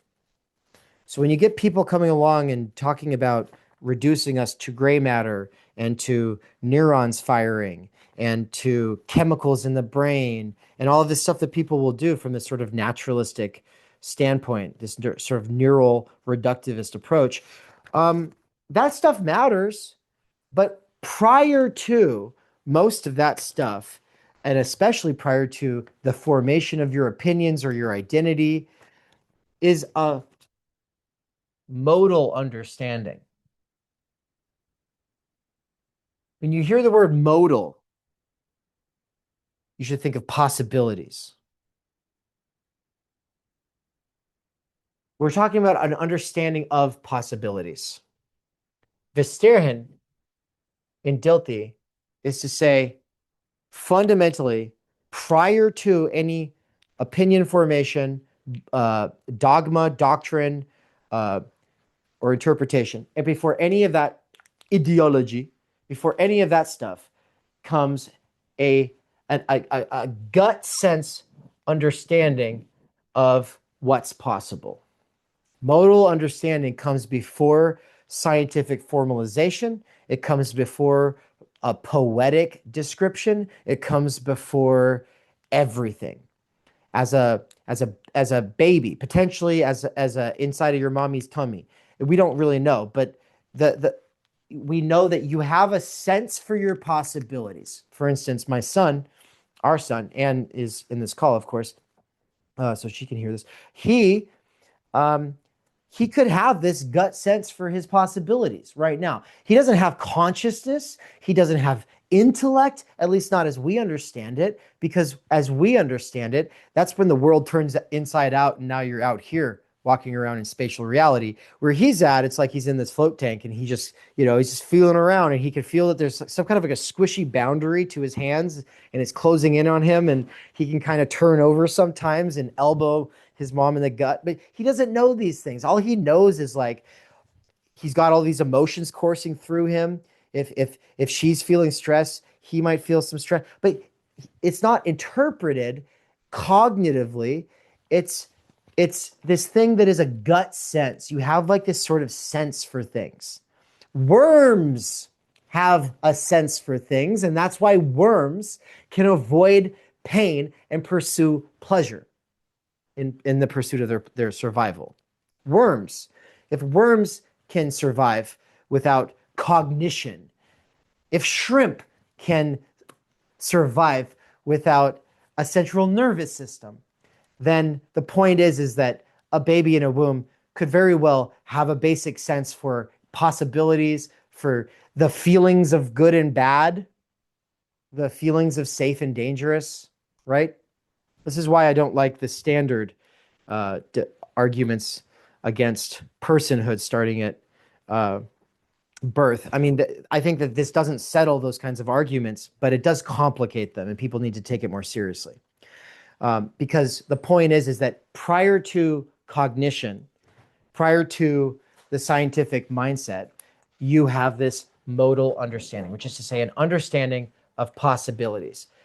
What follows from that is not just an interpretation of reality based on that gut sense you have for things.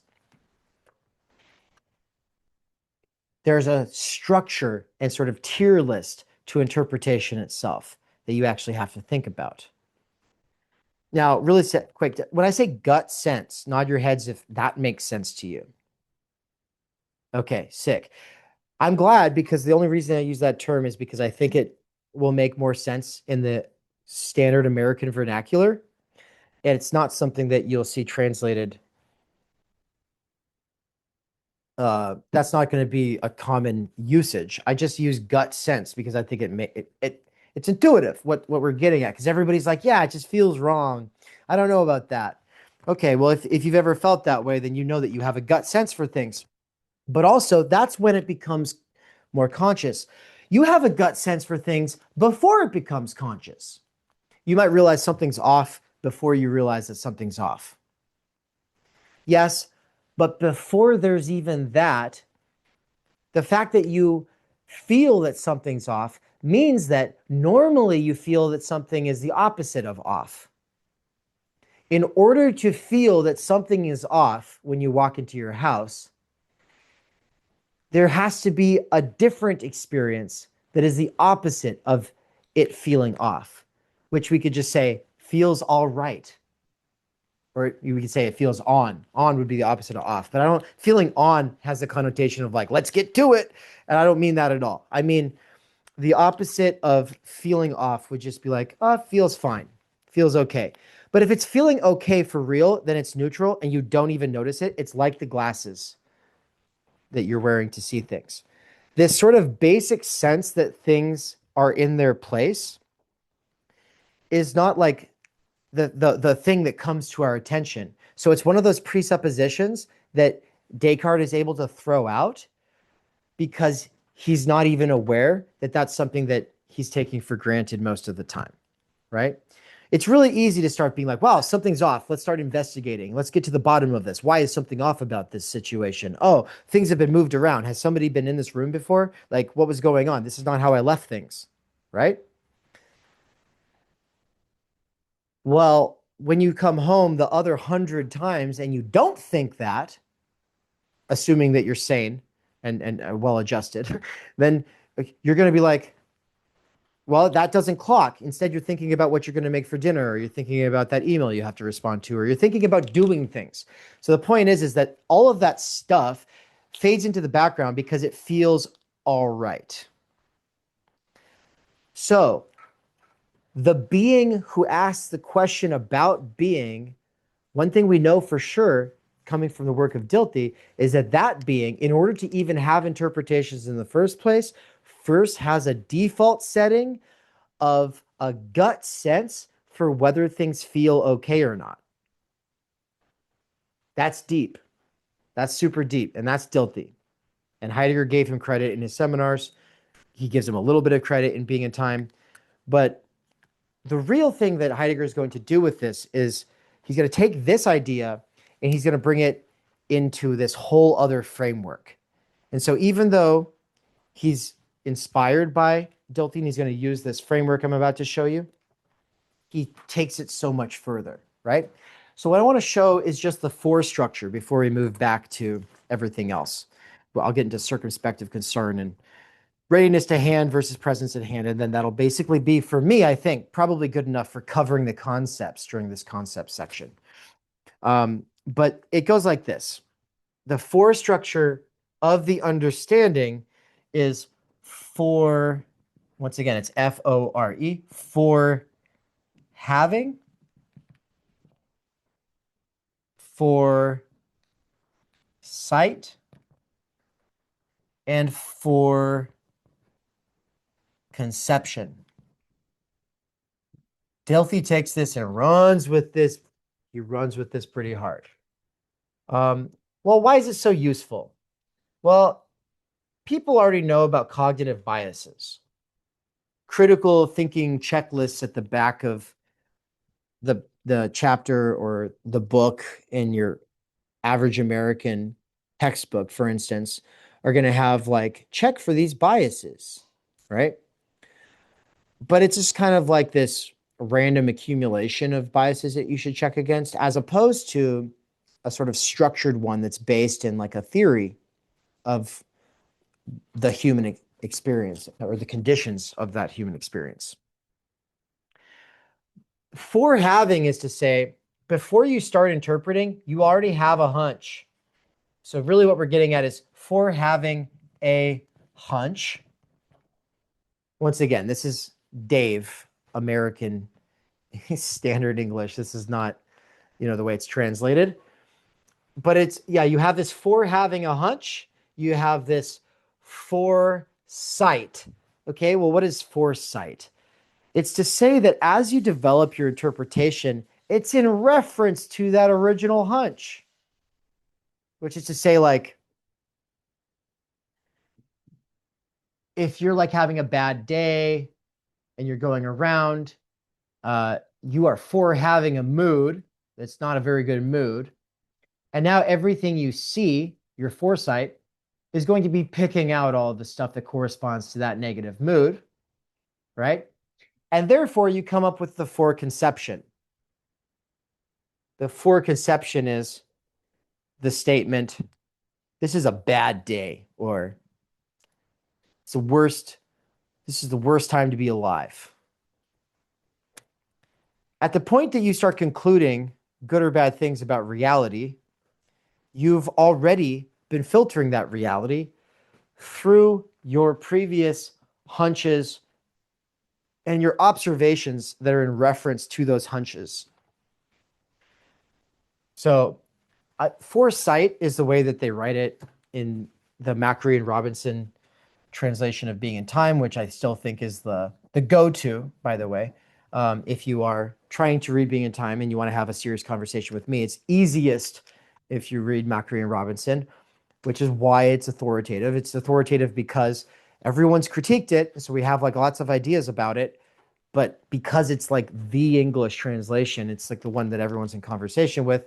You can't really have a conversation with people about how it's right or wrong without reading it, So it's authoritative even when it's wrong, right?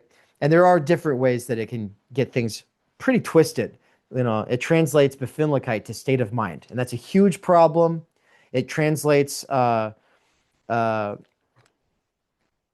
the most important terms from the second division terribly wrong as well, in a way that makes you think paralysis as opposed to courage. But we can't have a serious conversation about that and why, and it wouldn't help us see it for what it actually is, had it not been for those mistakes that McKerracher and Robinson made when they did this translation. So with that being said, they just use this language of forehaving, foresight, and foreconception. But for the sake of just kind of making this clear, I'm going to say for observation, because it's not really physical. It doesn't have to do with your actual eyeballs. Sight is a reification here. Really what we're getting at is for observation that confirms the hunch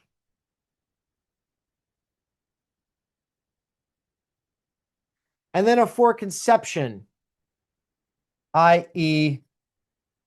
opinion put to concept. That could also be a judgment. That could be an interpretation. That could be an ideology. All right. Now, obviously, an ideology is never just one thing. It's a whole set of things. So at the point that we're doing ideology critique, how does Dilthey become useful here? Well, it's to think that every single position, policy, doctrine, dogma of an ideology, whether explicit or implicit, whether it's something that you actually read in the rule book or if it's just implied, is somehow derivative of four conceptions that were in relation to four observations that confirmed hunches that were based in having the hunches in the first place. And all of those hunches were based in Verstehen, modal understanding. You have a sense for possibilities. Going back to our boy whose birthday is coming up here in the middle of May, he could very well have a sense for his modal possibilities. He could have a sense that sometimes things are going to be easy and sometimes things are going to be hard. That sometimes things are comfortable and sometimes things are uncomfortable. Sometimes things feel safe, sometimes things do not feel safe. Okay? Those basic coordinates of your modal possibilities are still with you today. Even when you were a little baby, you had those. And maybe they were more pronounced back then because you were less neutralized by language. Language helps us compartmentalize ourselves. And as McLuhan says, get distance and numbness towards things, right? You can put things in little boxes using language, and then you can put yourself in a box using language. And if you set it all up just right, you'll feel safe and comfortable, right? Now, it's not purely linguistic and idealistic. It is also, like, to some extent, the world that you live in that can help you feel safe or not, right? The point is that there are modal coordinates to a kind of understanding that is not first cognitive or explicit, and that these are something that you have had all along, and that all of your mature adult interpretations and ideologies and assumptions are based upon. It's based upon this, which is to say, you have a fundamental disposition. So this is where we leave Verstehen, which was Dilthey's idea, and beyond radicalizing it as ontological, Heidegger is going to then say it is equiprimordial, a word I'll explain in a second here. It's equiprimordial to Befindlichkeit, a word that I'll explain here in a second. Because if you really want to know the secret to reading Being in Time, it's understanding this trifecta. Verstehen, Befindlichkeit, and Rede. Rede is the third term that we'll get into before we finish this off with the whole circumspective concern / care, and what any of this actually has to do with time, right? Which is kind of like the last part. But I wanted to spend a lot more time talking about Husserl and phenomenology and how it's a method. And I brought in bracketing and intentionality. And now Dilthey with the understanding and the force structure of interpretation, because I want you to understand that when we say that Heidegger is doing a hermeneutic phenomenology, we mean that he is turning Husserl inside out with Dilthey, but he's turning Dilthey inside out with Husserl. And he's doing it as the man who was prophesied by Friedrich Nietzsche. And I think he sees himself as that, because Nietzsche said that there would be a philosopher who uses a hammer. Heidegger is literally the philosopher of the hammer. And on the shoulders of Nietzsche, he uses that hammer to deconstruct modernity and this subject-object dualism and this idea that, oh, well, that's just the natural objective and real truth, whereas like you're just a person, what do you matter? That's sort of, or this sort of relativism of, oh, we're all just subjective, whatever. He's trying to say, no, it's not all just subjective. We live in worlds. It's not just subjective that you live in Arabic or English. That's not subjective. It's the condition of possibility for subjective experience, but it's not just subjective. It's actually the condition of possibility for being able to poeticize nature or talk about nature scientifically. Either way, it's through language in the first place, which is through worldhood itself. It's a kind of worldhood that others might want to take away from you. It's a kind of worldhood that you might have to defend. Heidegger is ultimately trying to teach people to run into the bullet storm, get out of the trenches, run into the bullet storm, and conquer the invaders if you have to. This is all implicit in what he's doing. It's just never explicit, which is why it's easy to depoliticize what he's doing. Okay, so Befindlichkeit, though, this is where it gets really deep, and this is where he's super original, and this is something that nobody else ever thought to do, okay? Befindlichkeit, to say that it is equiprimordial to Verstehen is to say that your modal understanding of possibilities that is prior to your force structure of interpretation is equally original to the fact that you are the kind of being who has moods. And that those moods are like a kind of attunement if an instrument is tuned. And that kind of attunement is based in a fundamental disposition. That's crazy because different people are going to have different fundamental dispositions. So if Kant comes along and thinks that he can describe universal human experience, but he's got a fundamental disposition that is a very like, I'm a nice guy. I have a good routine. I follow all the rules. I'm a good academic. It's like, bro, your disposition is like not the disposition of most people, right?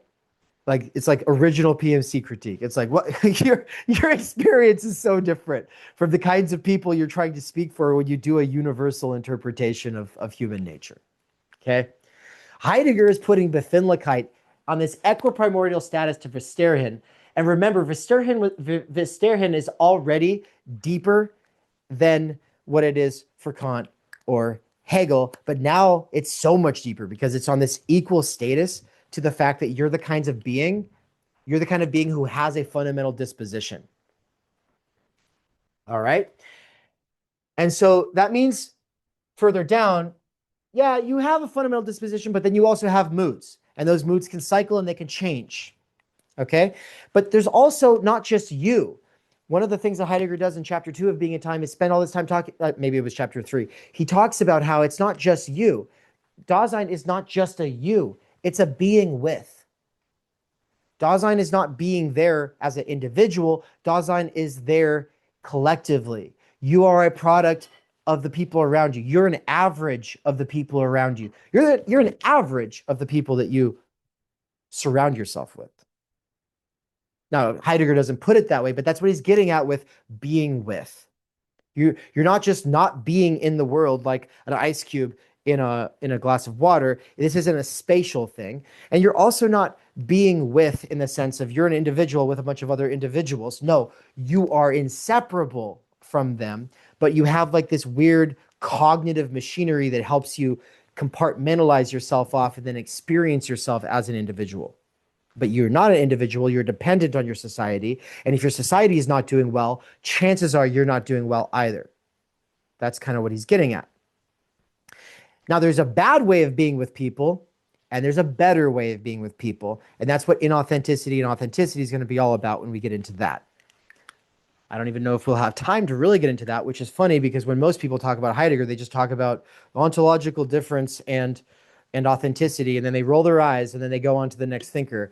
I've just said a lot of stuff that I think is profound and really cool, and it's none of it is what anybody who wants to roll their eyes ever says. None of them want to give the devil his due. They all want to act like he's not actually saying anything. This is all something.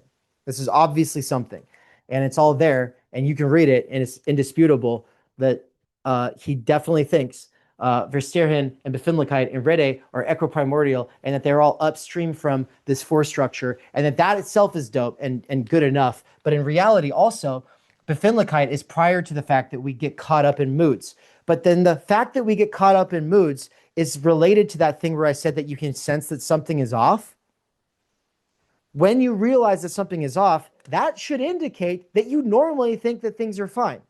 And in the same way, when you find yourself having a mood, that should indicate that there's this other kind of mood that's like a default mood that you don't experience as a mood. So let's just say that you're angry, you're happy. Well, what is that in reference to? This other kind of something. This some kind of being that is more neutral. Okay, you could just say it's like, you're just okay. Science says that that's the most important standpoint, and that you need to take up that standpoint and then purify it of any contamination from moods. And Heidegger's going to say, well, yeah, but something that makes us very different from this sort of weird, rational modern animal that these philosophers like to think of is the fact that our possibilities of forming our hunches and then observing and making observations and tests that could confirm or disprove those hunches, and then developing concepts and ideologies based on that, that's all based in you having a sense for possibilities that is equally original to the fact that you're the kind of being who's always got a disposition in the first place. And so when we go ahead and bracket out our dispositionality and act like we've assumed some position that is objective and above having dispositions, Heidegger's going to say, no, that's just another one of our dispositions. You're just privileging it over the other ones. It's just one that kind of becomes invisible when you're comparing it to being angry or in love or afraid or anxious, right? So that's really sick. I love that. Rede, finally, is just to say that you are a creature in language. I've already said enough about language. I said more than I think we typically get into when we talk about it, but it is important. The whole thing about Arabic is a language, it's a world, it's an equipment for actually experiencing things in a deeper sense. And it's not replaceable by some other equipment. Like you would be robbed of your world if you were forced to switch into a different language. That is what he's getting at with Rede. It's also what Lacan is getting at with the symbolic order. So language is never just words that we use to describe things. It's also sets of predefined conceptions. It's traditionalistic in that sense. And it can help us see things, but at the same time that it helps us see things, it obscures other things. So every language has a unique ability to reveal, but every unique way of revealing is always also simultaneously concealing. And so revealing is concealing. Concealing is revealing. This is a standard Heideggerianism. So remember that. Revealing is concealing. Concealing is revealing. Seeing something and experiencing something through Arabic is obscuring the way that you would have experienced that through English, and vice versa. This is the ground for a deep plurality that should give us an appreciation of difference and different cultures. It really should, I would say. Okay, well, bringing it back now to the idea of circumspective concern. I told you that Heidegger gets kind of framed as this guy who only cares about utility and use value, and that's not right. Use value and utility are his jumping off point for doing this critique. You can come on through. Yeah, you're totally fine. I'm just doing a lecture over here. Oki just showed up, guys. It's pretty cool. Yeah. You can say hi. Say hi. Yeah. Here he is. Yeah. Hi. He's gonna be working over here on his computer. So yeah. I didn't say this on the recording, but I am at the Canadian Cybernetic Culture Research Unit.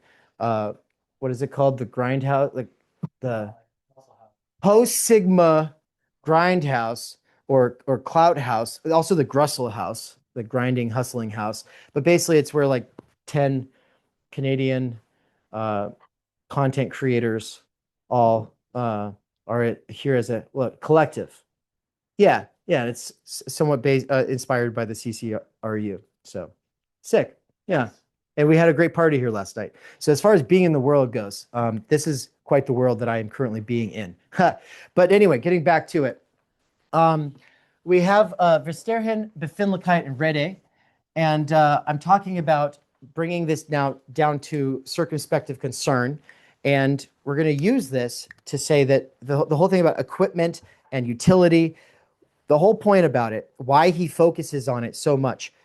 Capitalism starts by selling you use values, but those use values get overridden by the drive for accumulation of exchange value, which is only possible through the exploitation of surplus labor. Now, that's basic Marxism. That's Capital, Volume 1, obviously. Marx is not going to, or Heidegger is not going to say, I'm doing a critique of Marx. He waits until, like, I think probably the 60s, and you can find this on YouTube, where he's like sitting there getting interviewed, and he pulls Marx off the shelf and he reads the 11th thesis on Feuerbach.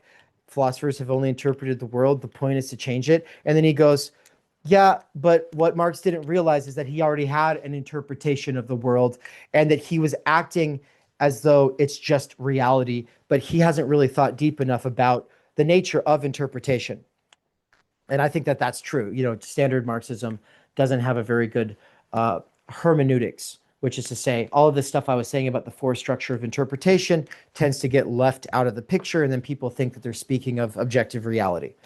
And so it gets a little full of itself in that sense. And Heidegger's going to say, no, actually, interpreting is important. Later on, of course, Žižek and Baudrillard both say the same thing. They both say, we did try to change the world, perhaps a little too fast. Maybe the point is to interpret it again.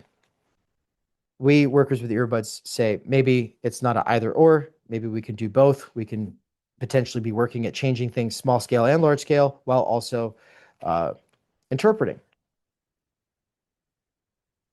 But nevertheless, we can't really do that very well without this basic set of tools. Now, I brought Marx into this and the fact that Heidegger is implicitly critiquing Marx so that I can say this thing about how Heidegger's not thinking humans and their meaning are reducible to tools. However, he wants to show that our relation to utility is more original than our relation to meanings abstracted from utility, and more importantly, that language itself is grounded in this sort of useful way of relating to the world, this practical approach. And so here we get the intellectual defense of practicality and how practical knowledge precedes scientific knowledge, and practical knowledge is irreducible to that scientific knowledge, meaning that practical knowledge actually is something that you can't put down in a textbook. There are kinds of practical knowledge irreducible to textbooks. That is going to be what this is all about. The way that he gets there is to say that there's this big distinction between readiness to hand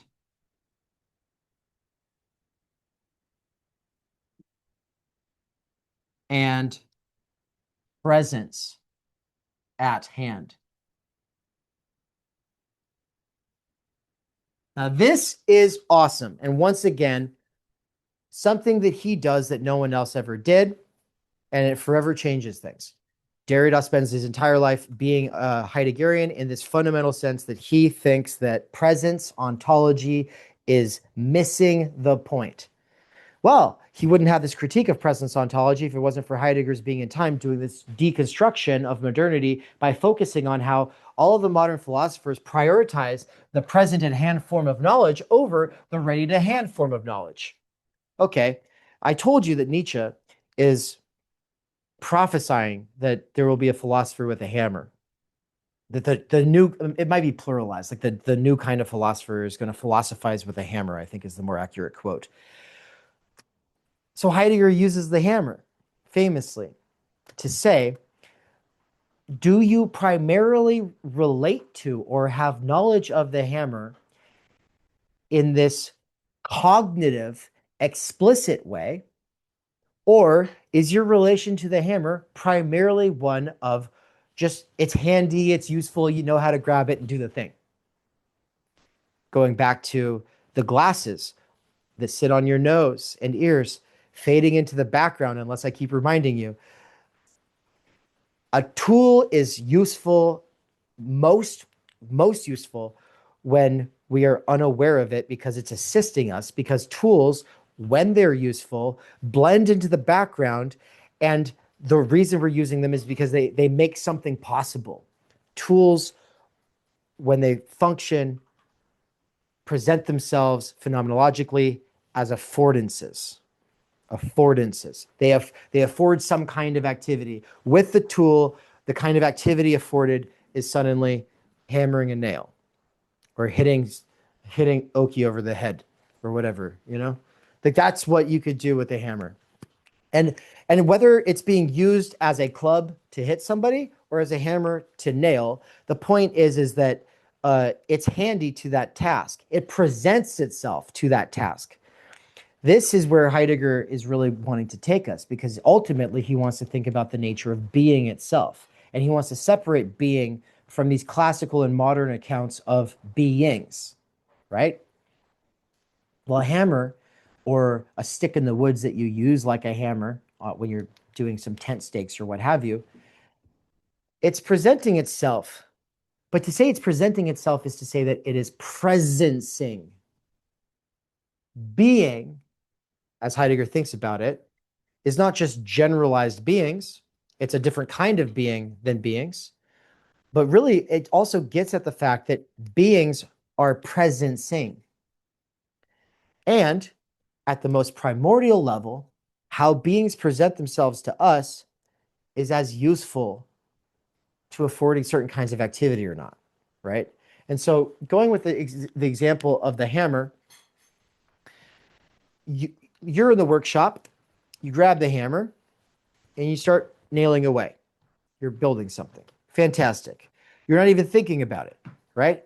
But let's say that it breaks, or let's say that it's missing. In either case, you are obstructed from doing the thing that you want to be doing, which is nailing the nail or hammering the nail, right? So the hammer is no longer going to service that function. It has caused a breakdown.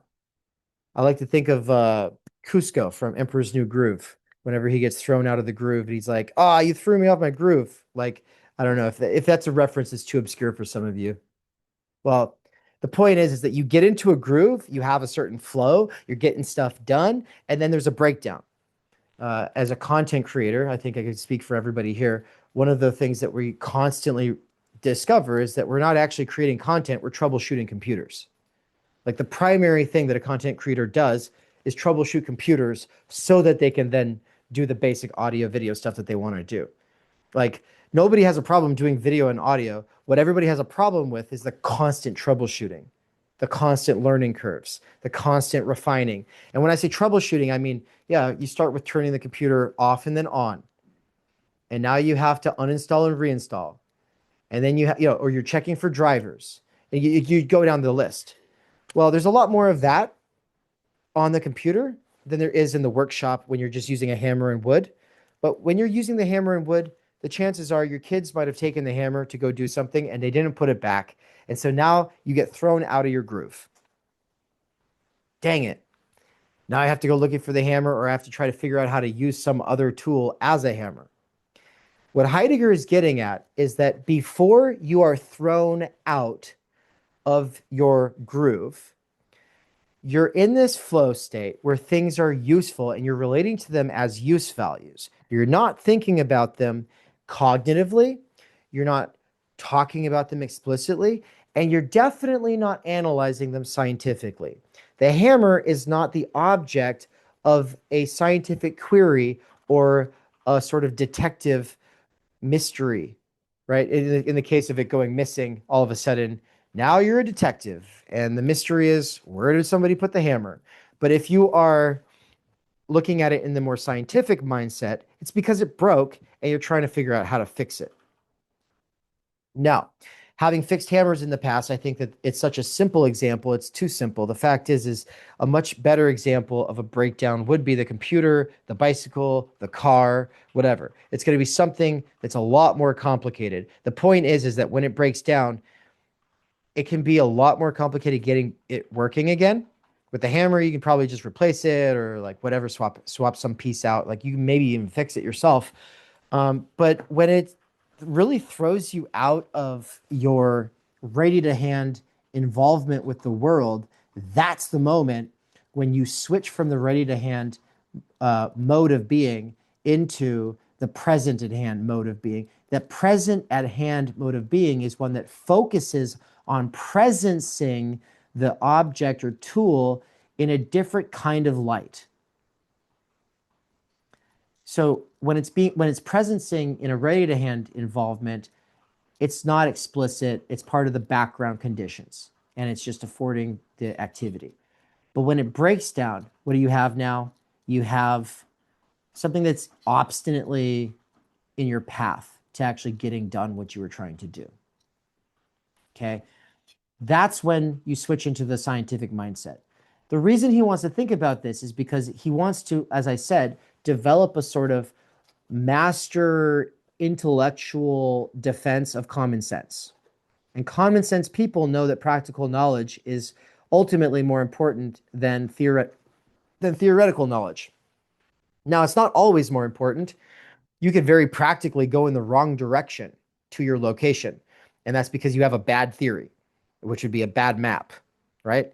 And so Heidegger knows he's not saying theory doesn't matter, but he is saying philosophers before him have, especially in modernity, tended to throw out this idea of embodiedness and of the priority of your being in the world. And instead they just think, oh, you're a subject in relation to a bunch of objects, and the relation between that subject and those objects is one of knowledge, and it's one of present at hand knowledge. What Heidegger is trying to do is say, yes, yes, yes, we can play these intellectual games, and we can develop all these sciences and discourses, and we can think about all of these things in this sort of intellectual way. But what all of those things are presupposing is that we are, first and foremost, the kinds of beings who have a gut sense of stuff before we have an interpretation, that have a fundamental disposition that slants us towards certain things over other things, and that ultimately is relating to the world in a useful way prior to relating to it in this sort of problem-solving way. This problem-solving way is a useful way, but it's not, once again, how you understand grandma. You do not understand grandma through the problem-solving mechanisms and tools of the sciences. You understand her through this more existential, experiential, conversational, sort of modal and vibesy and conversational kind of way, right? And science is only really capable of taking corpses and turning them into cadavers, which is to say objects of science. And that is not the way to understand grandma, okay? This is like the worst kind of sociopathic, philosophical, wannabe scientific approach. You're like, I just really want to understand this person. I'm just trying to get inside of this person to understand them with this scalpel. And they're like, get off of me, stop it. Why do you have me down here in this basement? And there you go. It's like every horror movie, right? Well, for some reason, it's really crazy when a child starts cutting up animals on their own. But then it's okay if it's in a lab, right? Science has this way of acting that says, oh, just kill it and just cut it open and just lay it out. And there's no sacrifice and there's no exchange. And there's no you shouldn't really feel anything about this. In fact, the more you feel about this, the less scientific we're being. If we're truly scientific, we could just cut it open and look at its parts. So what's the problem? And then they'll be like, oh, well, why can't we do that to a person? And it'll be like, oh, because people have rights. Oh, well, why don't animals have rights? Oh, shut up.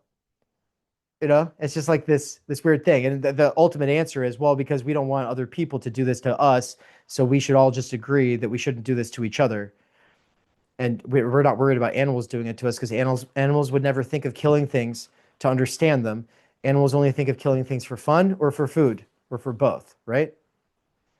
So it's something weird about us that we get into this sociopathic yet curious, problem-solving mindset where you even think to kill something just to do it for knowledge. This is like this is sacrilege, which is to say the making the world no longer sort of a mystical, transcendent place to be, but instead this, it's just a bunch of objects. I mean, Descartes literally thought that animals were just robots. you know. And that's that sort of attitude that just sees them as robots is the one that, results in those kind of fur farms where they skin the animals alive, which is a thing, you know. If you buy a fox fur, the chances are it was skinned alive. You don't know. You just don't know. And that mentality that is just curious about objects and thinks it can do whatever it wants to them, that starts something that then results in, well, actually, it's not just about knowledge, it's about money. It's not just about cutting it open to understand it, it's about cutting it open so as to make money. It's not just rubbing shampoo in its eyeballs to understand if that causes it pain, so much as, well, it's going to make us a lot of money if we can rub shampoo in its eyes and it doesn't cause it as much pain as it used to, because people want shampoo that doesn't. This is what happens, right? When people are rubbing shampoo into the eyeballs of little bunny rabbits. And then, of course, people become so horrified by that they become vegan and they want to do animal rights and everything, but they're still operating within this framework of modernity that sees everything as pleasure and pain and individuals and rights, as opposed to, nope, you're a part of an embedded community. It's supposed to have some kind of a respect for life. There's supposed to be things that are sacred beyond all of that. All of that gets stripped away in this modern project of hyperbolic doubt and uber skepticism that prioritizes individual certainty over communal belonging and being in the world.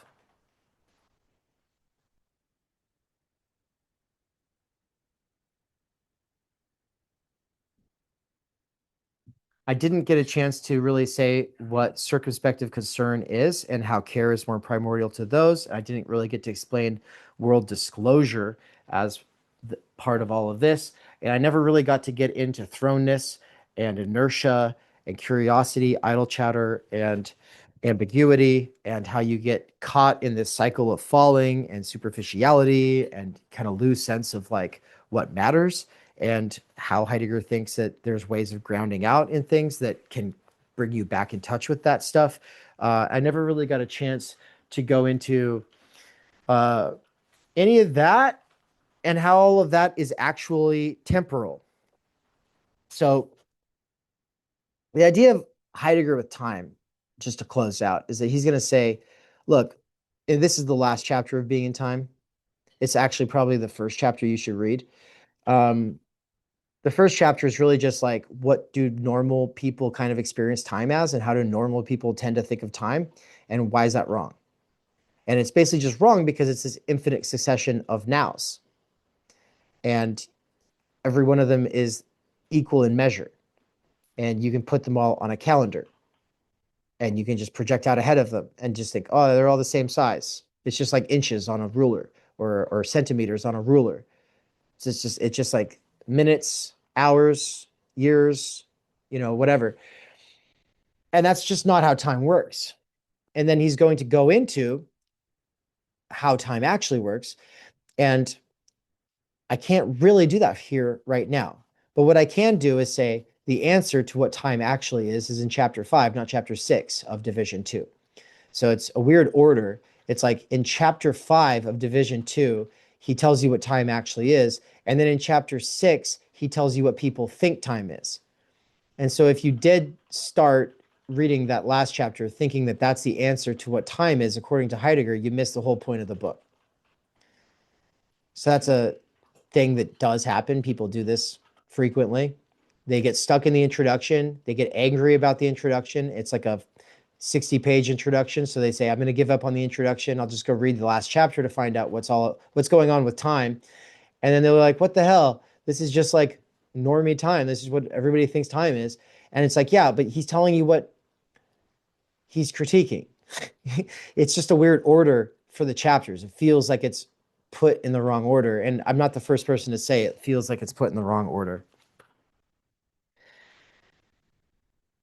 What he does in the second division, though, of Being in Time, the one that most people don't read, is he basically takes everything that he did in Division 1 and then turns it, I won't say inside out. What he does is he shows you how everything that he just did is actually already temporal and already tells you what you can be more certain of when it comes to past, present, and future than any of the competing theories.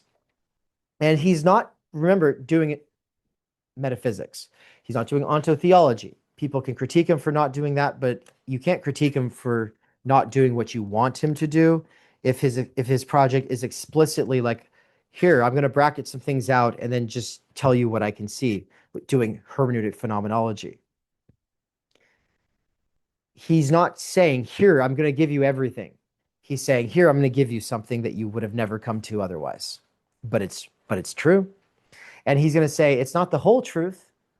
Most philosophers before him come along and say, here's the whole truth. He's saying, it's not the whole truth. It's a perspective in that sort of Nietzschean perspectivist approach, except it's more methodological and structural and based in all of the great stuff that comes after Neo-Kantianism, Hegelianism, and Marxism. So how it all gets temporalized is just to say we're all always thrown into the world, which is to say that you have a history. There's always this sense of falling through inertia, in the sense that if you're not actively choosing your life, you're losing your life. And you're also the kind of being that's always out ahead of yourself, projecting onto a horizon of possibilities. Well, really, those three things correlate with past, present, and future. You're a being with a history. You're in a world that's falling out from under you. And at the same time, you're projecting yourself into the future. And so I think I'm not doing it justice. And at the same time, I do have to at least say that much so that you have some kind of a sense here that the whole thing fits together really beautifully. It's an incomplete book that nonetheless holds together really beautifully. And he never really got to finish it. He wrote other things that are sort of addendums on it, but those really come from a time when he is transitioning from his philosophical period into his political period. And I consider them corrupt. And I consider everything he does after that point corrupt, because he becomes an ideologue who is trying to influence politics. And he's not a person who's trying to do genuine thinking. And that is always the danger of every person who wants to do philosophy. Is your philosophy going to get co-opted by politics? Are you going to sell your soul to trying to influence politics?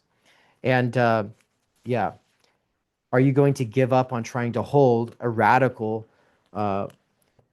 insightful, profound, and original perspective on the situation because you want to have power or influence power? I'm not saying it's wrong to do that. I'm not saying that you are a sellout if you do that, but I am saying that that is the truth. That the true threat to philosophy is wanting to influence those in power. And Heidegger is probably the best example of that. Thank you.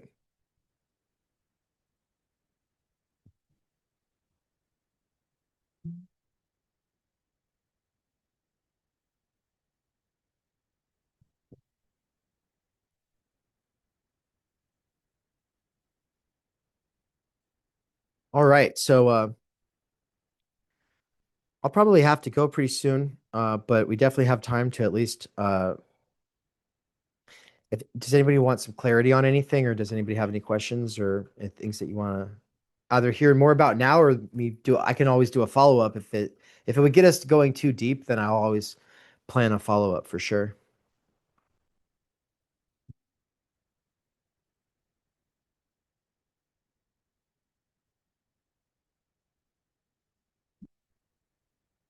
Hi. Yeah, well, I had some questions in terms of different interpretations of Heidegger, but I don't know if that's opening a whole can of worms. No, it's good. Just definitely bring it up. Yeah. Yeah, if you could touch on that and if there are any major differences between different Heideggerians and things like that. Yeah, that's really good. That is a part of the context within which we read him, of course. And I would say the two most important arguments are his politics or lack thereof. On the one hand, that divides the field, and the nature of his turn and whether or not he actually had one. And so the turn is this term we use when he basically stops asking the kinds of questions that he's asking, when he cares about Dasein and being in the world, and starts kind of doing this thing where he's describing history and how understanding of being changes from epoch to epoch. And it's a little bit more, I mean, it makes me think of Spengler. You know, he's got like this very broad view and he's trying to do this other thing. And then, of course, like later on, he's poeticizing being, you know, and that's where he's like, you know, oh, yeah, get out the incense. He's going to talk about the dew on the blade of grass, you know. And I'm not joking. I mean, what I just said is what Spencer Leonard from the Platypus Society says about Heidegger is like that Marxists tend to just roll their eyes or get really, really nasty when they talk about him. Spencer Leonard's not really, really nasty. It's a little bit more of an eye roll. And he said that on stream with me when he said, oh, get out the incense. And grad students going to talk about Heidegger. But the whole dew on the blade of grass thing is like, he really does get into this sort of like pastoral poet mode in his later life. And it's all interesting. It's just not my thing. And so, and that's post psych ward Heidegger, post denazification Heidegger. So he sold out for like 13 years, and then he, you know, he spends the next 15 years like, you know, spending all this time with like the pre-Socratics and like asking himself what he's thinking and writing poetry about Hölderlin, and it's just it's whatever. I suspect maybe I'll turn 50 years old and I'll have like this revival and big change of heart, and then I'll say that the most important Heidegger is that later Heidegger. What I'm getting at, though, is that there is this field-wide schism between people who really prefer that poeticizing Heidegger versus the people who really prefer the younger Heidegger. And I take the side of the younger Heidegger. And at the same time, there is another camp of people who see that there's no split and it's all coherent. And I will emphasize that none of them care about the historical Heidegger very much. None of them will tell you any of the historical details I told you. So I definitely have an interpretation. I think it's a better interpretation that there are. I think that there are worse interpretations. But I also think that those people are ultimately trying to say there's something of value here, and it's pure, and you can do it as pure philosophy. And you don't have to read him as a political thinker at all. You don't have to think about how he had political incentives whatsoever. And they just want to defend him against the people like Richard Woolen, who will write that basically he's overhyped and that he's totally corrupt and you know, he's not a complete waste of time, but close enough, right? And I do like Woolen. I love his Heidegger in Ruins. I genuinely do, because it brings together so much amazing research into the political context of Heidegger and how he really is not above it. And to me, I would say at Theory Underground, what really sets us apart is that, you know, at Being in Time, you know, at the Being in Time lecture course that I taught, before actually getting into it, Nance and I did a 24-hour live stream. It was unlisted, where we listened to the whole audiobook of Heidegger in Ruins. I'd already listened to it before, so this was like a round 2 exegetical on my part. And I did like all of this like extra stuff. I brought all this extra stuff into it. And basically I just like, I think, yeah, I'm not sure that there's anywhere else where you can find people straddling this line where it's like, no, his politics were politics and he was political, but also he still matters.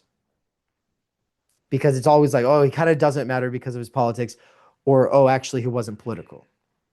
Yeah. And so I see this position as a genuine sort of post-left position, because the standard approach is to sort of read him from like this sort of neutral, liberal, we got to hear all sides. And also it didn't really matter because he was more of a metaphysician anyway, or whatever. And say, no, he's actually got a really great critique of liberalism, of communism, of modernity, and it's all got political ramifications. But with all that said, you know, take it with a grain of salt, be cautious, whatever, you know? So I think that that's just like a position that we can inhabit at Theory Underground, thanks to not being super embedded in those fields. Because if we spent the last 20 years having really polarizing conversations, then we would just want to take one side. But we kind of get to have our cake and eat it too, because we're not kind of part of all of that, right? And so, like Dr. Ian Thompson, who just gave this guest lecture on Derrida, big time Heideggerian, student of Hubert Dreyfus, friend of William Blattner. Really, really great. I really love everything he's doing. And he's quite capable of acknowledging that Heidegger was corrupted in these various ways, and that he's not always a great person, and that there's all kinds of question marks all over his legacy. But what you won't get is Heidegger's Being in Time as an actual critique of liberalism, much less of communism. And I think, part of the reason for that is just like Ian Thompson doesn't really express any interest in communism, and he just kind of takes his liberalism for granted, and it just is what it is. I think he's a Democrat, and so it just is what it is. So I say it's like a little bit more of like a post kind of position in the sense that, well, when you don't really know what's up with reality and you can't take anybody 100%, you definitely want to at least have a grounding in each of the main three perspectives, which would be like the liberal, the communist, and the fascist. And of course, the fascist one is going to generally be just dog shit. And so, like, where are you going to find a position that's not doing a biologically essentialist, racist, let's cook all the Jews kind of bullshit? It's, well, the most steel man thing you can do when you're thinking about a critique of liberalism and communism is definitely going to be from Heidegger. But like I said, you're not going to get that anywhere in the scholarship that I'm aware of. And then with that said, there's also interpretations of being, and that's where I would say a lot of people start to privilege earlier versus later Heidegger, or they have like really big arguments about it. So let me see. Is it Thomas Sheehan? Hold on, Thomas Sheehan. If you want like a really cool interpretation of Heidegger that goes far beyond Hubert Dreyfus and William Blattner, in terms of its potential to really undermine the standard interpretations, then Thomas Sheehan wrote a book called Making Sense of Heidegger. And so he's going to do, and the subtitle of it is A Paradigm Shift. And so he's going to have like this idea of like, he takes being to be different than the way it's standardly being defined. Samuel Lonkar also does that in the way that he, I believe, is translating Being in Time. And so you get different people who really focus in on being. I want to highlight that nobody will focus on the equiprimordiality of understanding disposition and language, and the implications of all that when it comes to practical versus intellectual political life. And part of the reason for that is just like our unique set of concerns, our unique I'll just, use myself here.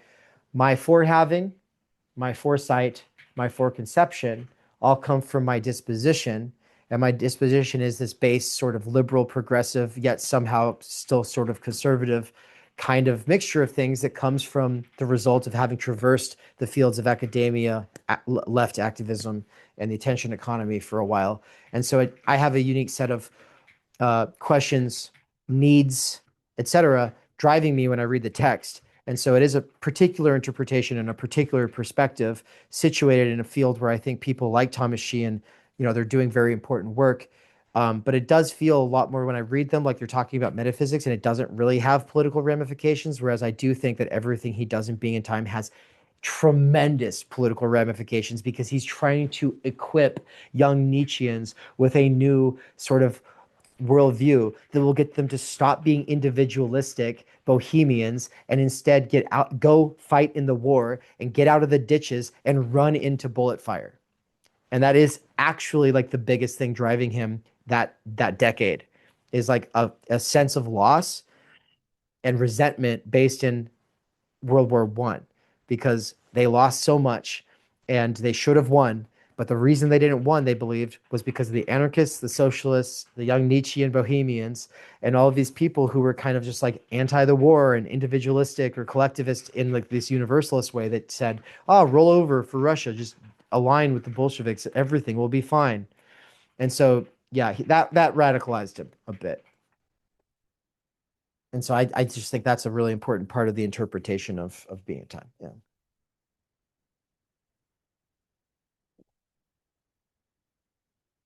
I'll just say one more thing there. In the lecture series I do on being in time, I set up as a major schism Dasein as an individual versus Dasein as a collective. And I say that the only person I know who takes seriously the political ramifications and implications of Dasein as collective would be Alexander Dugin. And that this approach is radically opposed to Hubert Dreyfus and William Blattner. They think of it all as like this individual relativistic sort of, once again, sort of bohemian Nietzschean existential project. And what I'm saying is, that's how they think of authenticity. Oh, you're always lost in the they self. And the way that you get out of that is by thinking about your own most possibilities. Yeah, but in chapter 5 of Division 2, you find out that your own most possibilities are your nations. So this being with and Dasein as collective is the superior reading, according to me, because I take chapter 5 seriously and I don't think it's an anomaly. I think it was strategically placed there. And I don't think it's wrong. I just think it's complicated and easily problematic. And then I'd finally say, yeah, this is last thing, my interpretation. This is all me, though. I think that the base unit is not the nation. I think it's the family. And so I think of Dasein as a family. And I think of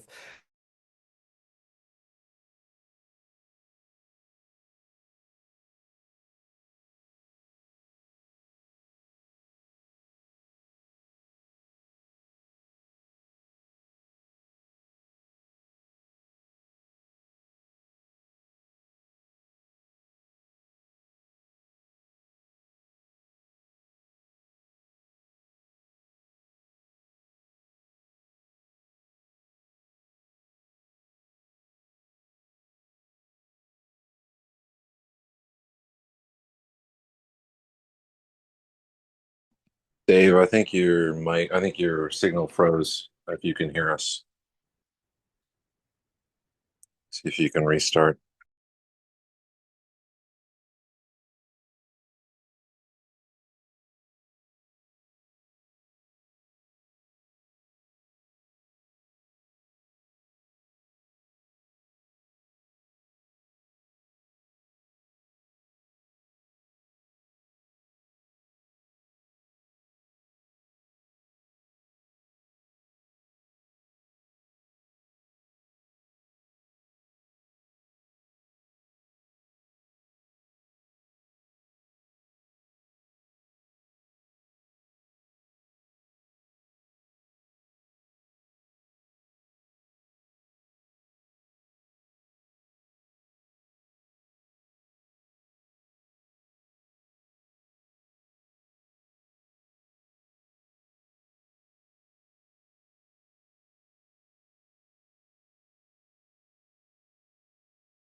all right. Am I back? Yes, sir. Were you all having a great conversation in my absence? So the fundamental unit is the family, I think, is when you froze. Oh, that's great because that was the end of that thought, basically. Yeah, fundamentally. Oh no, then I said okay. The last part I said was like the family, but defined in an extended sense. And said everyone started crying. Cool. Oh, I feel so flattered. The family in the extended sense, and so we're talking about multi-generational, intergenerational, communal context, and I don't mean like a commune cut off from the world. I just mean like lots of families living close to each other, pooling their resources to some extent, so that mothers aren't overworked as tends to be the case today. And that was never actually the case traditionally. So that slower way of life where daddy doesn't go off to work, where mommy doesn't go off to work, where everybody is kind of working around where they live, like that is kind of what some of us are returning to. It's a superior way of being, arguably. I mean, I'm open to the arguments. What I'm saying is I definitely think it's better. And I think it's better when a lot of people do this in sort of networks of affiliation or mutual aid that make it so that you have like cooperatives, right? I like that. So anyway, I'm saying that all is a case that you can build off of Heidegger. A person could argue from Heidegger's standpoint or from a National Socialist standpoint. They could say, well, Dave, for the family to exist, though, you're going to need the nation state. And I would say, sort of, but also the nation state can kill the family. The nation state can be opposed to the family. I think that the modern United States is opposed to the family. I think that both the left and right in America are opposed to the family. The Republicans talk about being for family values, and they're not. The left doesn't talk about family values, not enough. And both sides, if they did, it doesn't matter. They're lying. They're not capable of caring about the family because that would require an actual reorchestration of the entire mode of production that is currently anti-family because families need time, energy. And then that would be my final point, is just that the other thing that I do with my books is that I, argued in my master's thesis that time energy is an existentialia. It's an existential structure of our being in the world. And so it goes right above or beside the thrownness, inertia, projection, understanding, disposition, language sort of thing. It's equiprimordial to all of that. All of those things presuppose time energy. And time energy is what's being turned into labor power and sold off on the market when we're all turned into subjects versus objects in a world economy. And so, yeah, so basically the family's Dasein and time energy is an existential. And that would be like the thing that I bring to it primarily, as well as like this sort of post-left reading of Heidegger's politics. And so, but the main interpretive debates, I think they're just interesting. And I think that they're worth reading. And they definitely make you reconsider how you're reading the text. But also I think that it is one of those books where it's like you could read it, and I think you'll agree with like everything I've said here, but also you're going to come to a bunch of different conclusions anyway. And that's one of the main things to think of with these thinkers, where people have such heated debates over like certain words or whatever, but it's like whenever that happens, you start to feel like there's no bottom, like no one will ever get to the bottom of all the arguments about interpretation. And I think that's sort of like a feature, not a bug. The point is to embrace the fact that it is interpretation all the way down, that there's an art to interpretation. Some people are better at it than other people, and you can always refine your own ability to interpret based off of seeing how other people are doing it. And so, yeah, that would be my main thing to that. But I don't know if that answers your question. I know that was a lot and I got interrupted. So,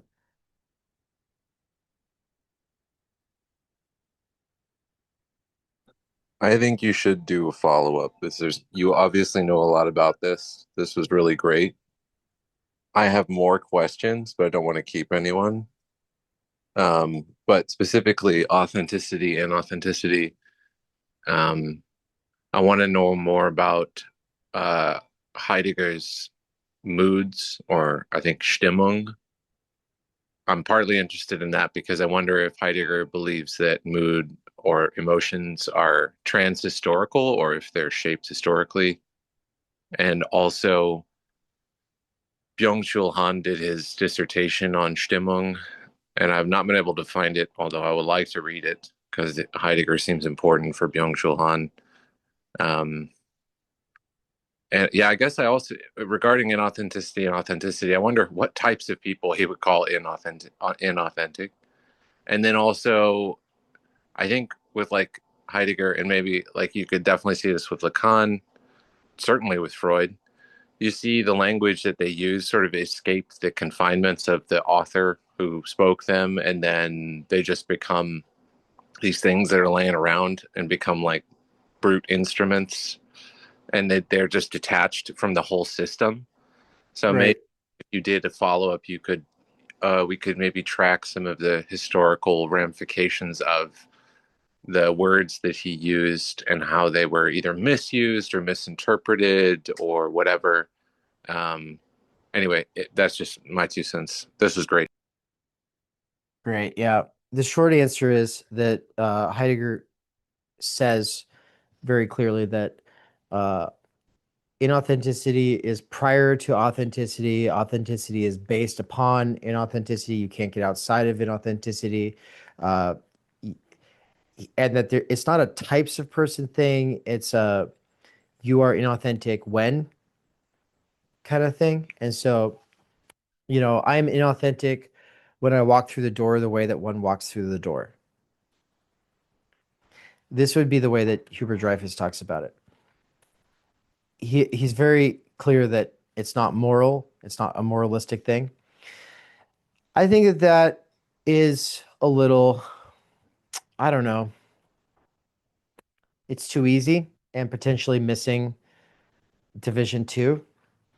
And so I think that Heidegger might be doing some kind of a sneak attack, and that he actually does think that authenticity is the goal here, because I think he means this sort of resoluteness that is like ready to die and is committed to things. Like that kind of like courage in the face of death is definitely a part of what he thinks of as authentic. And you get this from Division 2. So when William Blattner and Hubert Dreyfus turn authenticity into like, really, well, anytime you do things the way that one does things, that's inauthentic. It's like, well, not really, because if you march the way that one marches, but you're doing it because you want to be a part of like this defense apparatus, then that's authentic if you're doing it because it relates to like the survival of your world. So, Heidegger doesn't say that, it's implied. And Dreyfus and Blattner kind of famously don't engage seriously with chapters 4, 5, or 6 of Division 2, and kind of treat it like it's some kind of anomaly. And so it's not an anomaly. It's actually what you got to read the book through, according to me, at least. It's like this stuff didn't just come about overnight. It came about over the previous decade. But yeah, no, this is stuff we should go deeper into. And I think to that end, Sai, I'm going to say, unless we're dealing with like a particular passage, which I'm always down to do, especially for people who are at higher tiers or scholarships for higher tiers. I'm always down to take any passage from Being in Time and like do a one-off session on that passage. Doing exegeticals and stuff like that. Also having a conversation about Sheehan and his book or whatever. But saying I'm always down for that, though not necessarily always available, I would try to make it happen in the next couple months if you want to do something like that soon, 100%. But as far as like a much deeper dive goes, I do want to do a year of Being in Time, potentially next year. I think I'm starting to think, I think I might keep doing Intro to Theory next year and Being in Time. And Being in Time would be like the deep end, and Intro to Theory would just be like this on-ramp. And, I've got another 12 thinkers easily that I would get into for Intro to Theory next year. And then Philosophy of Stewardship will probably continue next year as well. So it's just kind of a juggling act right now. Trying to see, well, time-wise, what's going to be like. We haven't had our baby yet. That could really change things. And so I think that if it came down to it, I didn't have time for literally anything else, I would probably say Being in Time next year, because I get more from it, and I think it's the best way of developing yourself fast. And so you can spend a lot of time reading fragments and summaries of other people and trying to jump into this thinker and that thinker. But if you read Being in Time 2 or 3 times, it will develop your reading comprehension to a level that no other text can. And I say that including Deleuze and Hegel and Lacan, because with Heidegger, there's more of a there in the material sense. Like what he's doing, like the hammer is a you can go check that for yourself. Like almost everything is verifiable. The things that he says where you're like a little like, well, I don't know about that. It's like, anxiety being more primordial than fear. It's like, well, he's got an argument, but I could probably think of counter arguments. But a lot of the stuff that he does is like so relatable where it's like, yeah, that cashes out in experience. Whereas with like Hegel's phenomenology of spirit does not cash out in experience. His science of logic does not cash out in experience. Uh, Deleuze's difference of repetition, it is good. It doesn't cash out an experience the same way as phenomenology at its best. And so if you're going to take a really hard book, take the really hard book that cashes out in experience on the one side and relevancy when it comes to critiquing ideology on the other side. And I'd say, like, yeah, that's definitely going to be the one that is best at challenging both uh, liberalism and dialectical materialism, basically. Um, So yeah, I definitely want to do that like next year. But in the meantime, if you do like a thoughtful post on Discord, that's also something that I'd probably do a response to, and potentially, publicly. Anything in the public forum might go public. Great. I will, because my trans-historical mood question related to angst or anxiety, I feel like there's no way that is a trans-historical mood. Like no way cavemen felt existential anxiety.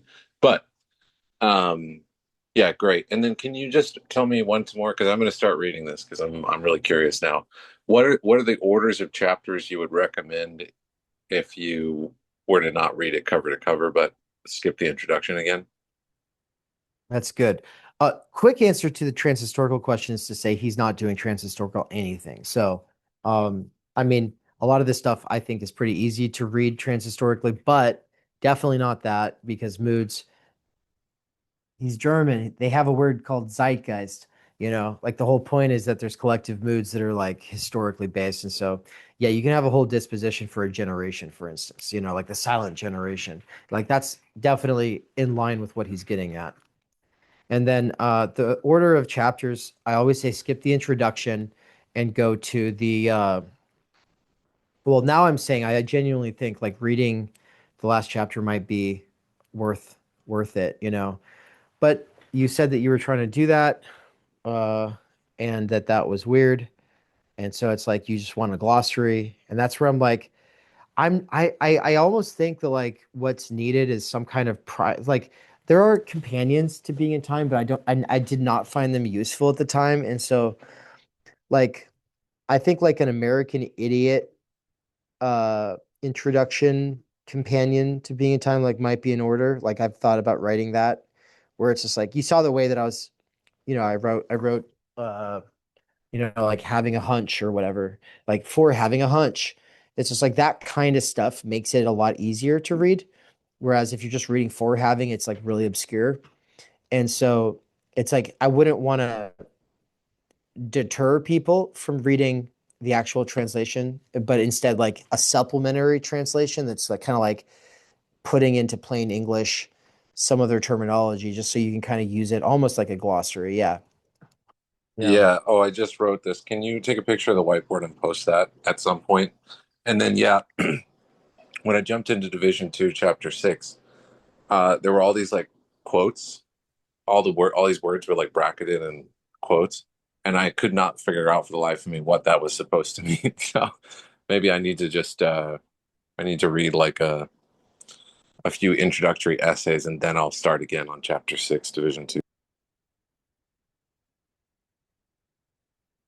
Like long quote. You could probably skip the quotes, honestly. No, not like If not the epigraph, but like for instance, time is in quotes, lose is in quotes, time factor in quotes, reckoning, and it seems like he's trying to distance himself from these terms, but it's not clear right. what way or whatever. I guess it just there's so many of them that I can't figure it out.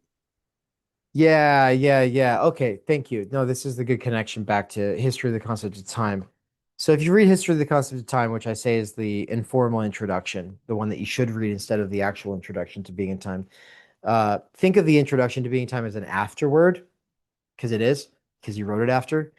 He's writing it to clarify his position instead of how to read the book. Like he's literally like clarifying, like, this is how I think about things, instead of like, here's how to read this book, or like, this is why I wrote this book. Like that's not what he's doing in that introduction. However, History of the Concept of Time, he is giving you the context. And so it's an, he doesn't actually do what he says he's going to do in History of the Concept of Time. He says he's going to do like this thing where he engages pretty seriously with Bergson and Aristotle and Hegel and their theories of time. And instead he doesn't. He thinks he's going to at the beginning of the seminar, and by the time he gets there, he's doing something different. And part of it was like stuff that he was getting into was so fruitful that they didn't have time to finish out that seminar. So it's just overstaying his welcome, running out of time, that kind of thing. Bergson though, Aristotle though, Hegel, when he puts time in quotes, I think he's just saying those guys. When he talks about reckoning, I think he's talking about those guys. And so it might not be all of those guys, it might be one of those guys, but you could always just assume he is vague posting at one of those three, because he does situate everything he's doing in reference to those three. He thinks we basically had two theories of time, and the Aristotelian one is the most commonsensical, and it's the one that most people are in. And then there's the Hegelian, which is interesting, but no. And then he's like, but also Bergson did something pretty cool, and so we'll engage with that. And then he doesn't really engage with it, not really. And then there's just kind of vague posting at the end there. So That's helpful. Thank you. yeah. So History of the Concept of Time, just read that. Yeah. All right, everybody. Also, you're going to get thrown off if you try to climb onto it, and like it's like a horse. If you're trying to like break the horse, you try to get on it, it's going to kick you off. Better to get kicked off sooner than later. So like instead of putting it off and like developing like this huge like, oh, I'm going to do it. It's just be like, no, take a run up Mount Everest without a backpack. And then the survival team will bring you back to Earth, and you'll rehabilitate at base camp, and then you can try next year, So try sooner than later is what I'd say. But all right, with that, I really do got to go. And thanks, everybody. This was fantastic. I appreciate you all. And yeah, have a good one. Thank you. Thanks, Dave.